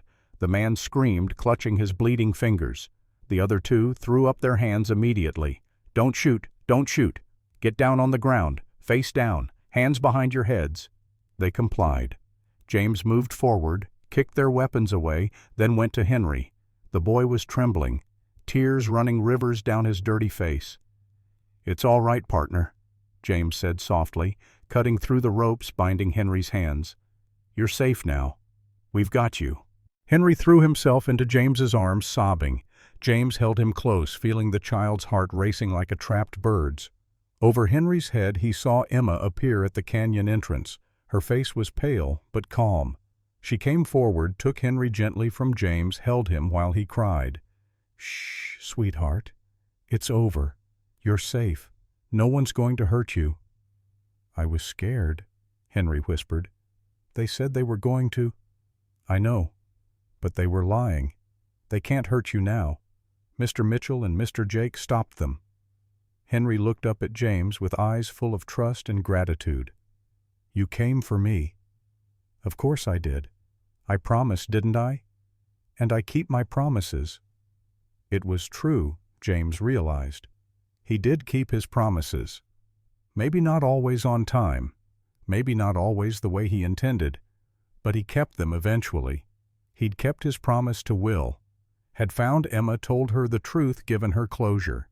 And now he'd kept his promise to Henry, had found him a home, had protected him from the men who would have done him harm. Some debts could be paid, some weights could be set down. They tied up Morrison and his men, then began the long ride back to Clearwater. By the time they arrived, the sun was high and the town was buzzing with news. Marshal Price had arrested Silas Blackwood, and Thomas Carter, and the corrupt sheriff, and 3 other men involved in the land fraud scheme. The extent of the conspiracy was still being uncovered, but it was clear that this was the end of Blackwood's reign. Justice finally was being served. That evening, after Henry had been returned safely to the Daltons, after statements had been given and prisoners had been locked up properly, after the adrenaline had faded and exhaustion had set in, James found Emma sitting on the steps of the boarding house. She looked tired, wrung out, beautiful in a way that made his chest ache. He sat beside her without asking permission. "Hell of a day," he said. "Hell of a week." "You're not wrong there." They sat in comfortable silence watching the sun set. The same sun that had been setting when James first saw Emma standing by that fence post. Had it really only been a week? It felt like a lifetime. "What happens now?" Emma asked quietly. "The land is yours, legally and clearly. Thomas's claim will be thrown out. Blackwood won't be able to contest it from prison. You won, Emma. You kept what was yours." "Will's land," she corrected. "Will's dream." "Your dream now." She turned to look at him, and there was something in her eyes he couldn't quite read. "Is it? I'm not sure anymore. I came here for Will, waited here for Will, fought here for Will, but Will's gone. He's been gone for 4 years, so what am I really fighting for now?" James felt his heart start to race. This was the conversation, the one they'd been circling around since that first day, the one Will's letter had set in motion. "I don't know," he said honestly. "What are you fighting for?" "Maybe I'm fighting for the person I discovered I could be, the person who breaks into offices and stands up to corrupt men and rides after kidnappers." She smiled slightly. "The person who's stronger than she thought, braver than she believed, more herself than she's ever been. I like that person. Do you?" "Very much." Emma reached out, took his hand. Her fingers were warm, solid, real. "Will wanted us to be happy," she said. "Both of us. That's what his letter said. And I think maybe we could be. Happy. Together." James's throat tightened. "Emma, it's too soon. You just lost him. You're grieving. You're not thinking clearly. I've had 5 years to think. 5 years to sit in the dark and wonder what I was waiting for. And you want to know what I realized? I wasn't waiting for Will. Not really. I was waiting for permission. Permission to move forward. Permission to choose something new. Permission to stop being the faithful woman pining for a lost love and start being something else entirely. And now I have that permission. From Will. From you. From myself." She squeezed his hand. "I'm not asking you to marry me tomorrow, James. I'm not even asking you to love me yet. I'm just asking you to stay, to see where this goes, to give us a chance." James thought about all the reasons he should say no, about the guilt he still carried, about the fact that she deserved better than a cowboy with a troubled past and no clear future, about how Will would feel seeing them together.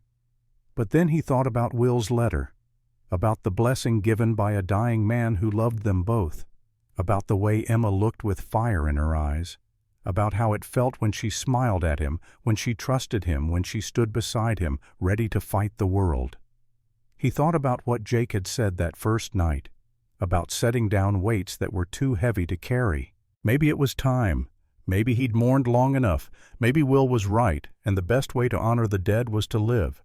"All right," James said, the words coming easier than he expected. "I'll stay, for as long as you'll have me." Emma's smile was like the sun breaking through clouds. "Good, because I have plans, big plans, for the land, for the school, for this town, and I need a partner to help me see them through. A partner. A real one this time. Not someone I'm waiting for, someone who's here, present, choosing this just like I'm choosing it." James raised her hand to his lips, kissed her knuckles gently. "I choose this. I choose you. Even though we've only known each other a week. I've known you longer than that, through Will's stories, through his love for you, through every word he spoke about the life he wanted to build." James held her gaze. "And I've known you through this week, through your strength and courage and the way you refused to give up even when any sane person would. I know enough, Emma, enough to want to know more." She leaned her head against his shoulder, and James wrapped his arm around her, holding her close. They sat like that as the stars came out, as the town settled into evening quiet, as the world kept turning, despite everything they'd been through. "Tomorrow," Emma said drowsily, "we need to deal with the land office. Get the claim formally transferred, make sure everything's legal." "Tomorrow," James agreed. "Tonight, we just rest." "Tonight," Emma echoed. Then softer, "Thank you, James, for keeping Will's promise, for protecting Henry, for standing with me when no one else would. Thank you for giving me something to fight for besides my own guilt. Is that what I am?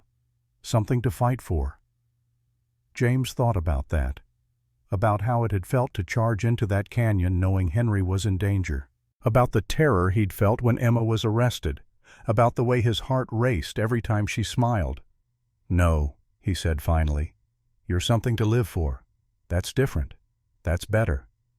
Emma tilted her head up and their eyes met in the starlight. For a long moment they simply looked at each other. Then, slowly giving her time to pull away if she wanted, James leaned down. Their lips met, gentle, tentative, a question and an answer both.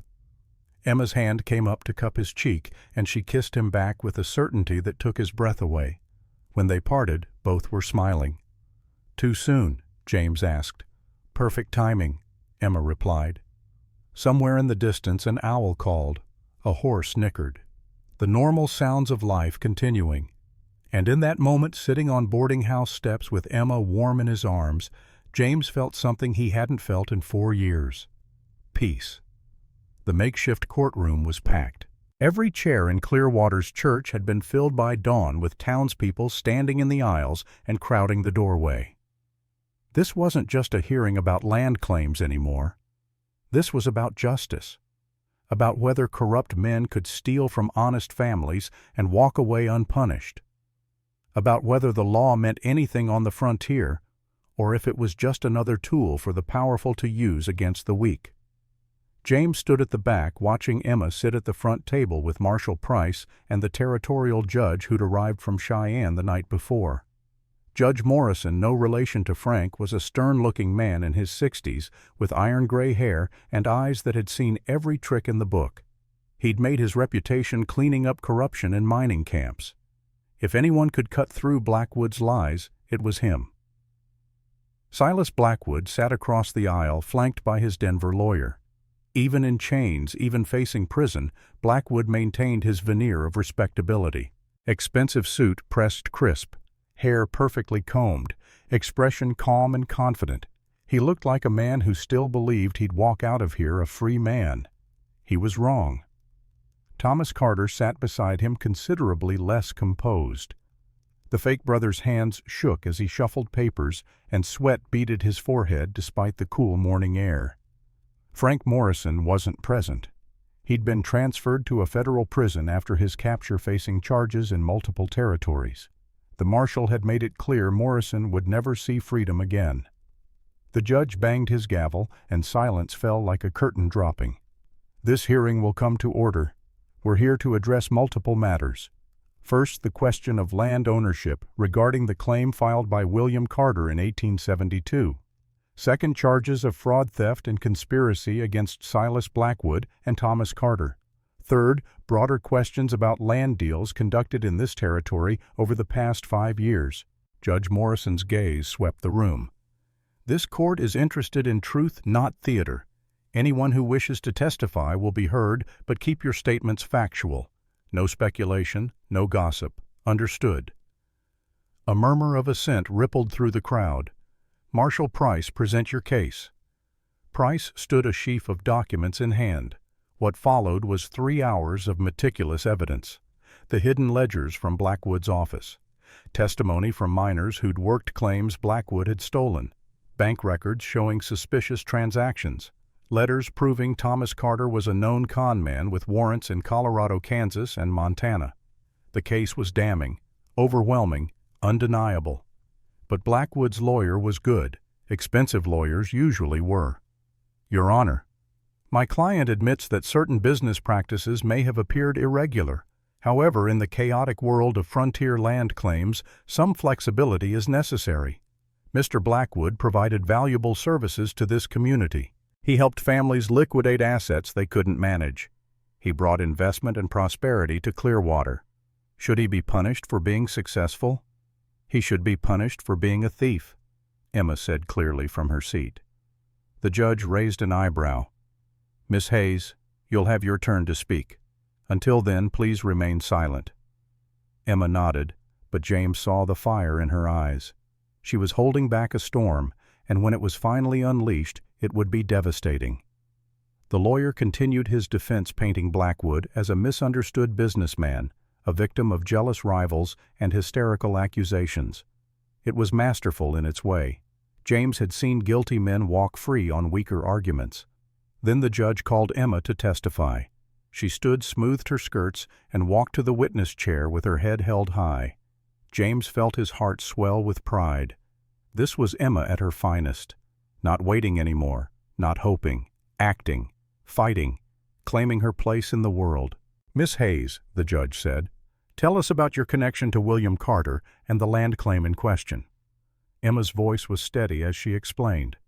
The letters from Will, the promise of marriage, the land he'd claimed for their future, her decision to come west when his letters stopped, her arrival in Clearwater 6 months ago, the 5 years of waiting that had finally ended when James told her the truth. William Carter is dead, she said simply. He died in a mining accident in Colorado in March of 1873. I have his final letter written hours before his death expressing his love and his wish that I inherit the land he'd claimed. I have dozens of earlier letters proving our relationship and his intentions. And I have the testimony of the man who was with him when he died, who has no reason to lie and everything to gain by telling the truth. The judge looked at James. Mr. Mitchell, approach. James walked to the front, acutely aware of every eye in the room on him. He'd never been comfortable with attention, preferred to work in the background, let others take the glory. But this moment required him to step forward. For Emma, for Will, for the truth. He took the oath, sat in the witness chair, and told his story. He told them about meeting Will in Colorado, about their partnership, about the mine collapse and Will's death, about the promise he'd made to find Emma and deliver Will's final message, about carrying that letter for 4 years, trying to figure out how to honor a dead man's wish. William Carter and I were legal mining partners, James said, producing the documents he'd kept safe all this time. Under territorial law that gave us shared claim to any land either of us had staked. When Will died, his portion should have transferred to me as his partner. I am here today to formally deed that land to Emma Hayes as Will intended. Blackwood's lawyer jumped up. Your Honor, this is highly irregular. How do we know this supposed partnership was legitimate? How do we know Mr. Mitchell isn't simply another con man trying to steal valuable land? We know, said a voice from the back, because I was there. Old Jake Williams stood, hat in his weathered hands. I worked the claims next to Mitchell and Carter in Colorado, watched them for near on a year. They were partners, true and legal, had the papers drawn up proper. And when young Will died, James here paid for the burial out of his own pocket, even though they was supposed to split costs.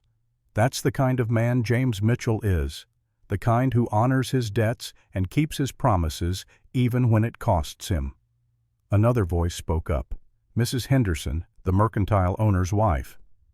Your Honor, if I may, Mr. Blackwood came to me 3 years ago when my husband was sick, offered to buy our store for half what it was worth, said it was a kindness helping us in our time of need.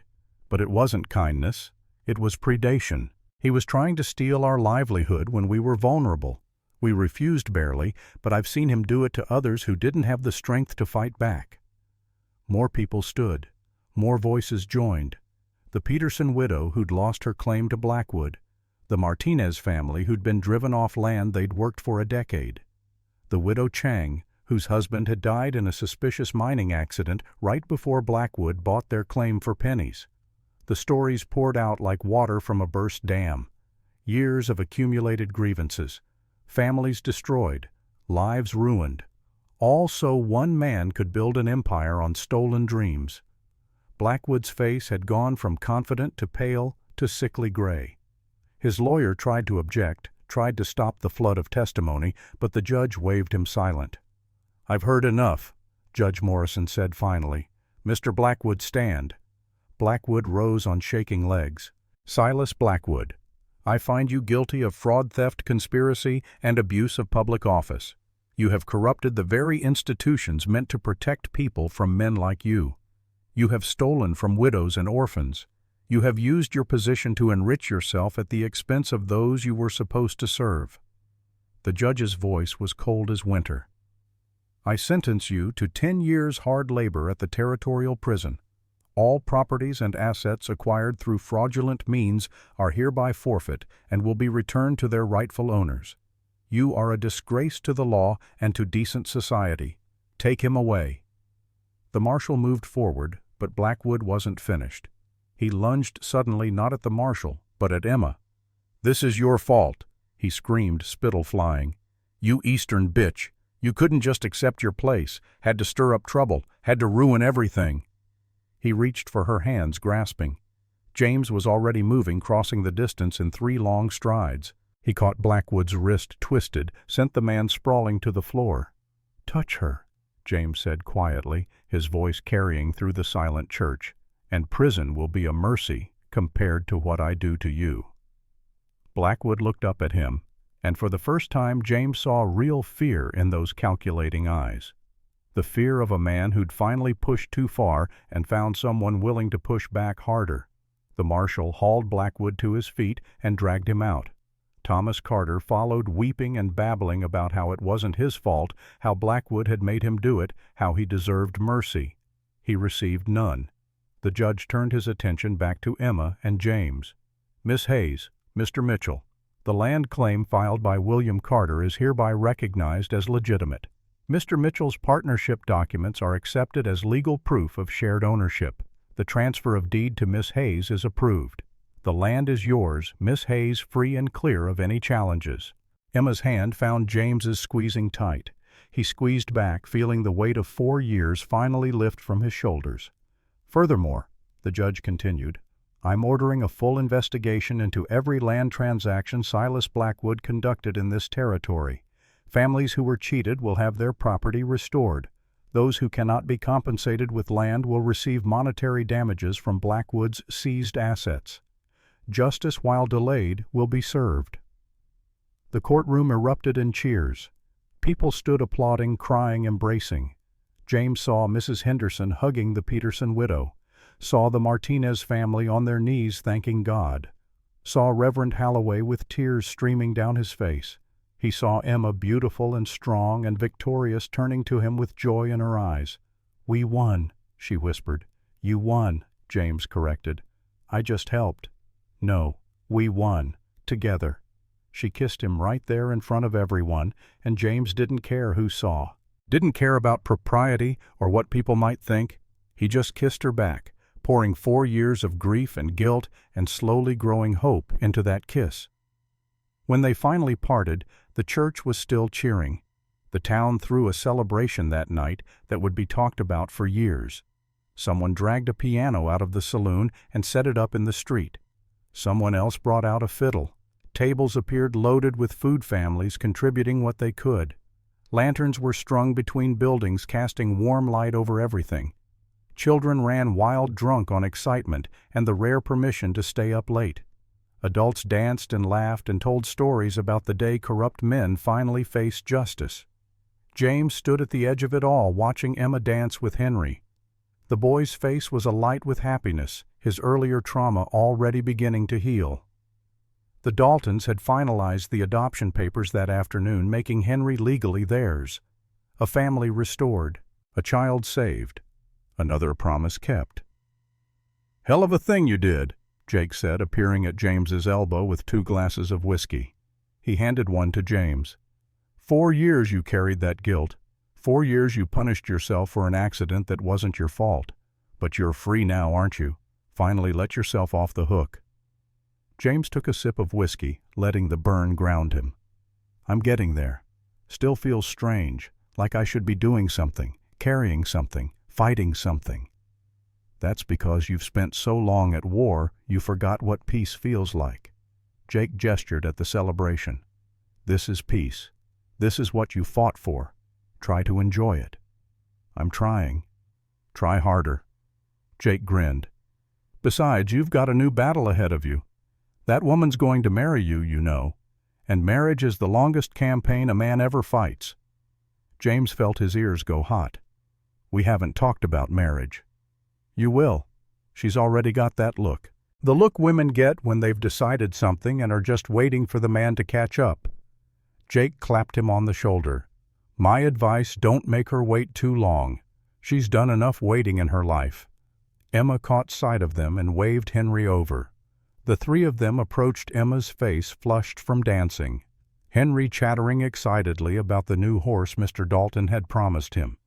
"Mr. Mitchell, Aunt Emma says you know how to teach someone to be a cowboy. Will you teach me? Please."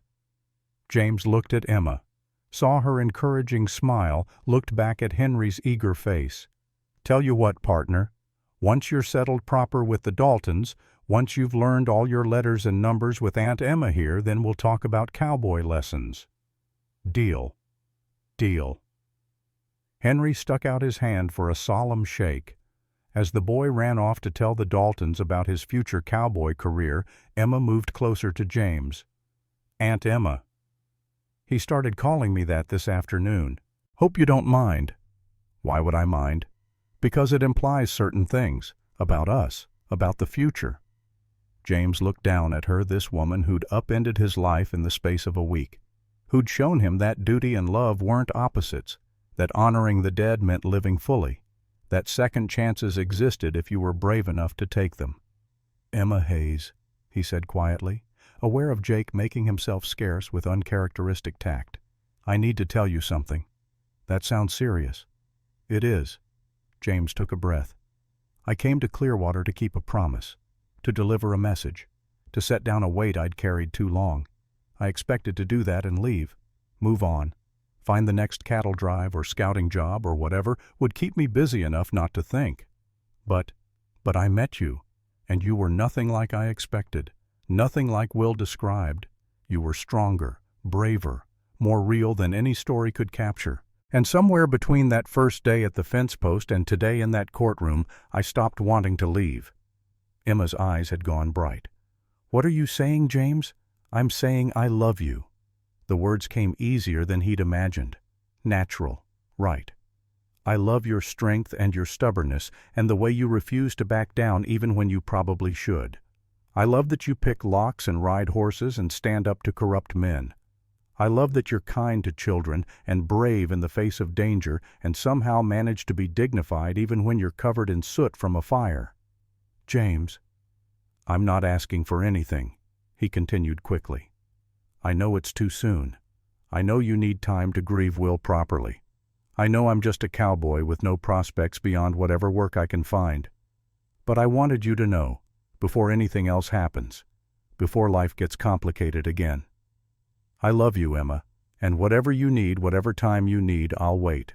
Emma was crying now, tears streaming down her face in the lantern light. "You fool! You beautiful, honorable fool! I don't need time. I don't need to grieve Will anymore. I did that years ago, sitting by that fence post waiting for a ghost." She grabbed his shirt, pulled him down until their foreheads touched. "I love you too. I think I started loving you the moment you ran into that fire. Or maybe when you promised Henry a home. Or maybe when you stood with me against Blackwood despite barely knowing me. I don't know when it started, but I know how it feels. And it feels right, James. It feels true. Emma." Her name was a prayer, a plea, a promise. "Ask me," she whispered. "Ask me what you want to ask." James pulled back enough to look into her eyes, gray as storm clouds, gray as the Wyoming sky before rain, the most beautiful eyes he'd ever seen. He dropped to one knee right there in the middle of the street, in the middle of the celebration, with half the town watching and music playing and children laughing. "Emma Hayes, I know we've only known each other a week. I know this is fast and probably crazy and completely improper, but I also know that life is short and uncertain, and we don't get unlimited chances at happiness. Will taught me that. His death taught me that. So I'm asking, even though it's too soon, and I have no right, and you deserve better than a drifter with a troubled past." He took her hand. "Will you marry me?" The music had stopped. The whole town was watching now, holding their collective breath.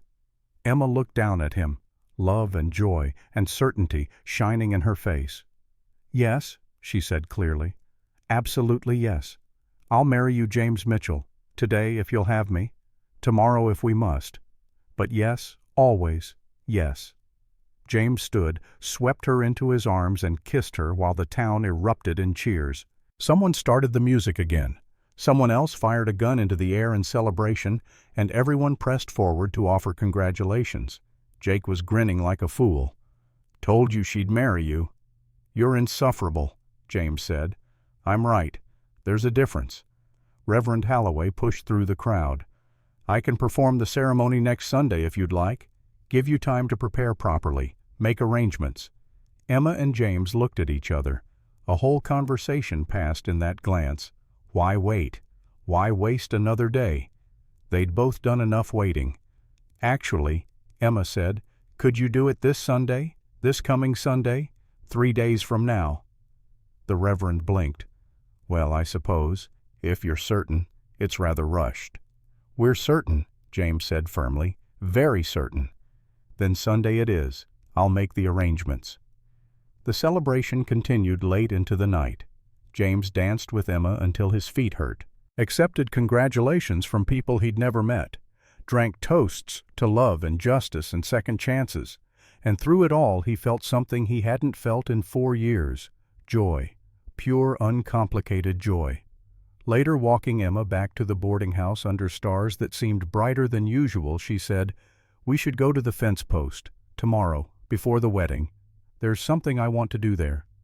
"All right. What?" "Say goodbye, properly, to Will, to that part of my life, to the woman who waited there for 5 years." She squeezed his hand. "And say hello to what comes next." They rode out at dawn, just the two of them. The fence post stood where it always had, weathered wood silvered by sun and wind. Emma dismounted, walked to it slowly, placed her hand on the rough surface. James hung back, giving her space for whatever private words she needed to say.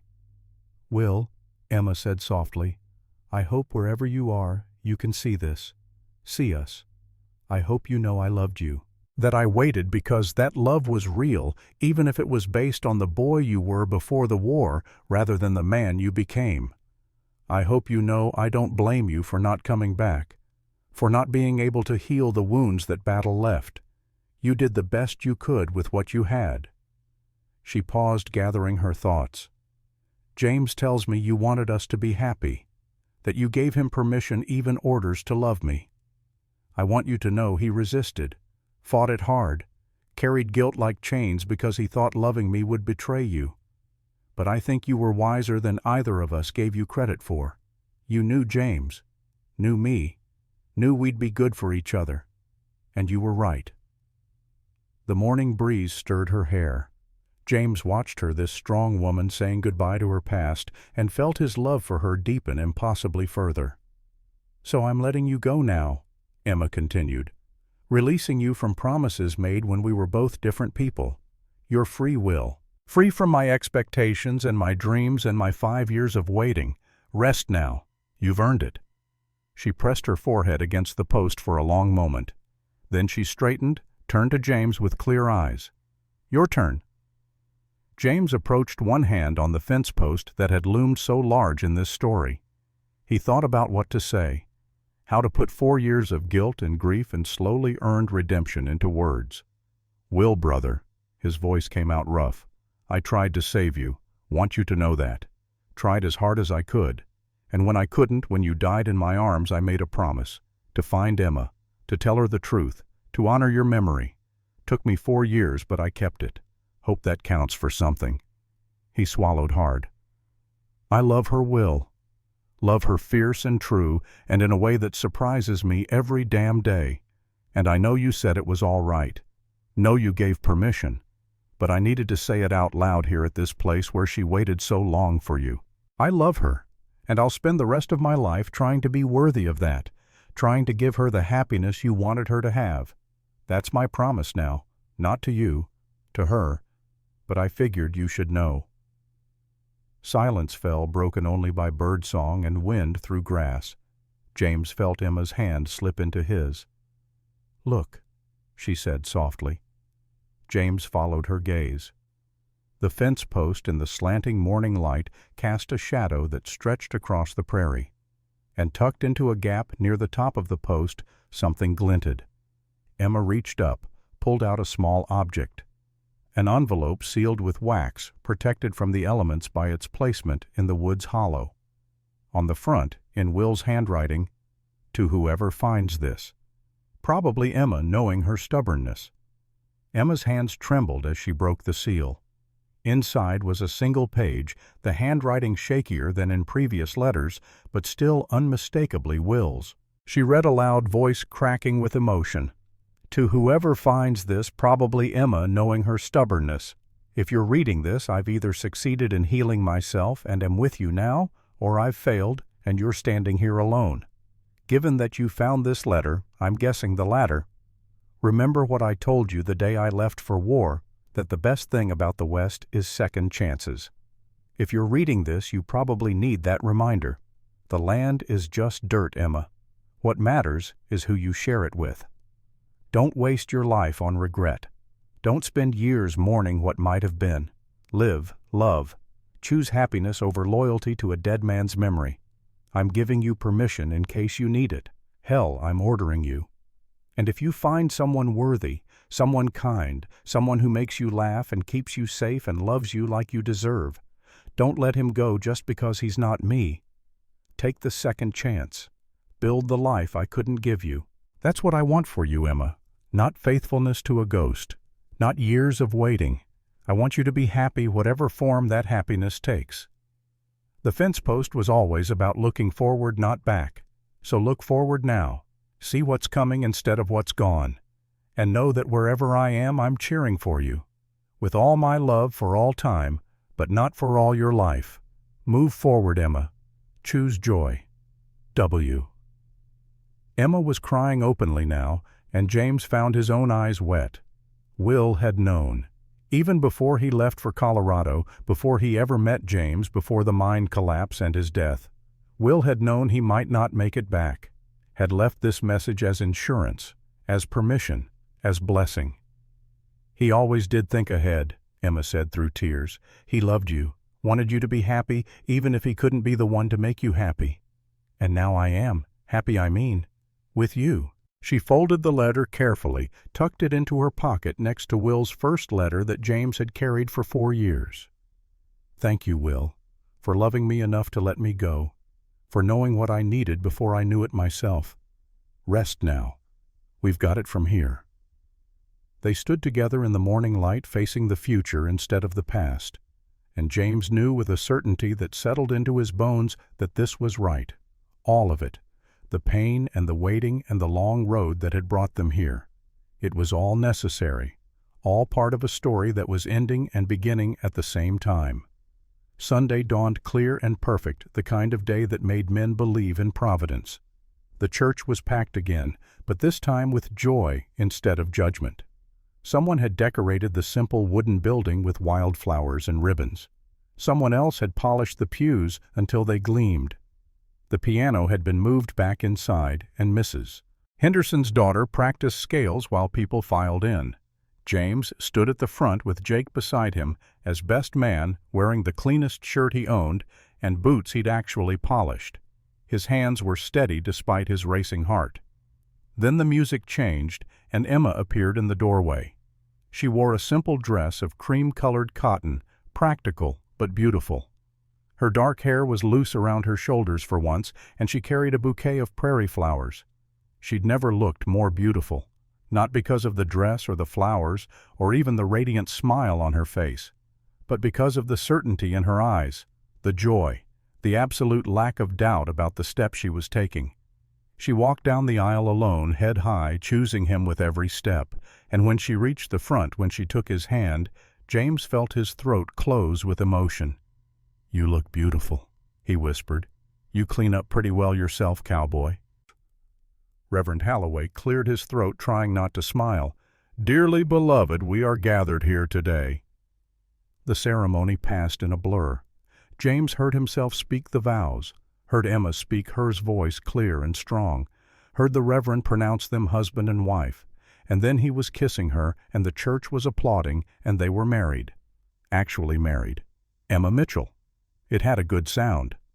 The celebration afterward was at Grace Thompson's boarding house, every room and the yard filled with well-wishers. Food appeared in abundance. More music, more dancing, more toasts to love and happiness, and the couple who'd found each other against all odds. Henry was everywhere, importantly telling people he was the ring-bearer and taking his duties very seriously. The Daltons glowed with pride. Jake told increasingly embellished stories about James's heroics, each version more dramatic than the last. At one point, James found himself standing with Emma on Grace's porch, watching the celebration through the window while catching their breath from another round of dancing. "Happy?"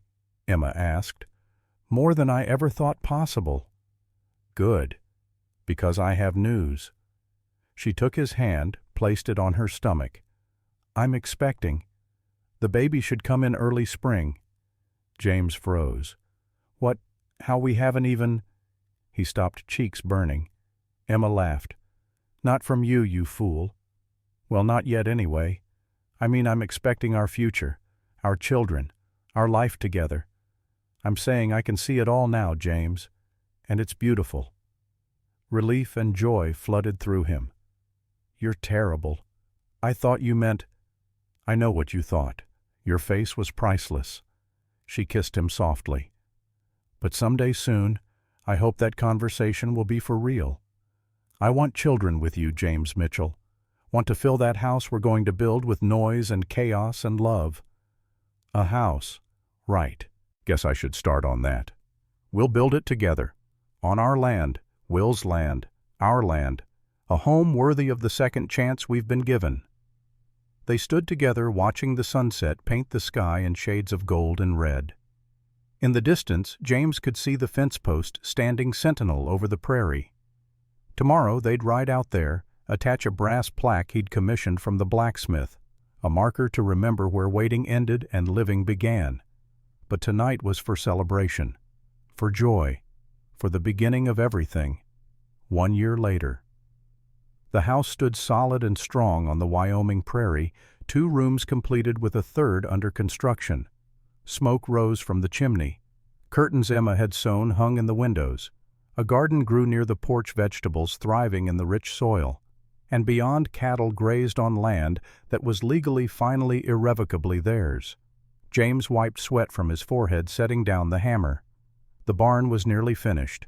Another week and they'd be able to bring the horses inside for winter. It was good work, honest work, the kind of work that left a man tired but satisfied at the end of each day. Emma appeared in the doorway holding a bundle wrapped in soft blankets. Their son, William James Mitchell, born in April, just as the prairie flowers began to bloom. 3 months old now, with his mother's gray eyes and a temperament that swung between placid contentment and furious indignation with no middle ground. "He's hungry again," Emma said, but she was smiling. "This boy eats like he's training for a cattle drive. Takes after his old man." James set down his tools, crossed to her, peered at his son's face, still amazed that this tiny person existed, that he and Emma had created something so perfect. "Henry's coming this afternoon," Emma continued, "with the Daltons. He wants to show you how well he's riding now." "Good. That boy's going to be a fine cowboy someday." Speaking of which, Jake sent word, "The Rocking D outfit is passing through next week. They want to know if you're interested in signing on again, just for the drive to Montana and back." James considered. Part of him missed the trail, the open sky, the camaraderie of the crew, the simple clarity of moving cattle from point A to point B. But most of him was content, right here, building a home, raising a son, loving a wife who continued to surprise and delight him every day. "Tell Jake I'm retired from trail work. I'm a rancher now. Got responsibilities." Emma's smile widened. "He'll call you soft." "Let him. I've got everything I need right here. Everything. Everything that matters." Later, after Henry had visited and shown off his riding skills, after the Daltons had stayed for dinner and left with promises to return next Sunday after William had been fed and changed and put to bed, James and Emma took their customary evening walk. They ended as they always did at the fence post. The brass plaque gleamed in the fading light. William Carter claimed this land 1872. Emma Hayes found hope here 1877. James Mitchell found forgiveness here 1878. Together we build our future. James pulled Emma close, her back against his chest, his arms wrapped around her waist. They stood like that often, watching the sunset, talking about their day, making plans for tomorrow. "Do you ever regret it?" Emma asked quietly. "Giving up the trail? Settling down so young, you're only 31. You could have had years more of adventure." "This is adventure." James kissed the top of her head. "Every day with you is an adventure. Every morning I wake up and choose this life all over again. Choose you. Choose our son. Choose this piece of land that Will claimed and we're building into something real. How is that not adventure? When you put it that way. There's no other way to put it. I'm exactly where I'm supposed to be." They stood in silence for a moment. Then Emma said, "I talked to Will today, at his marker. Told him about little William, about the house, about how happy we are.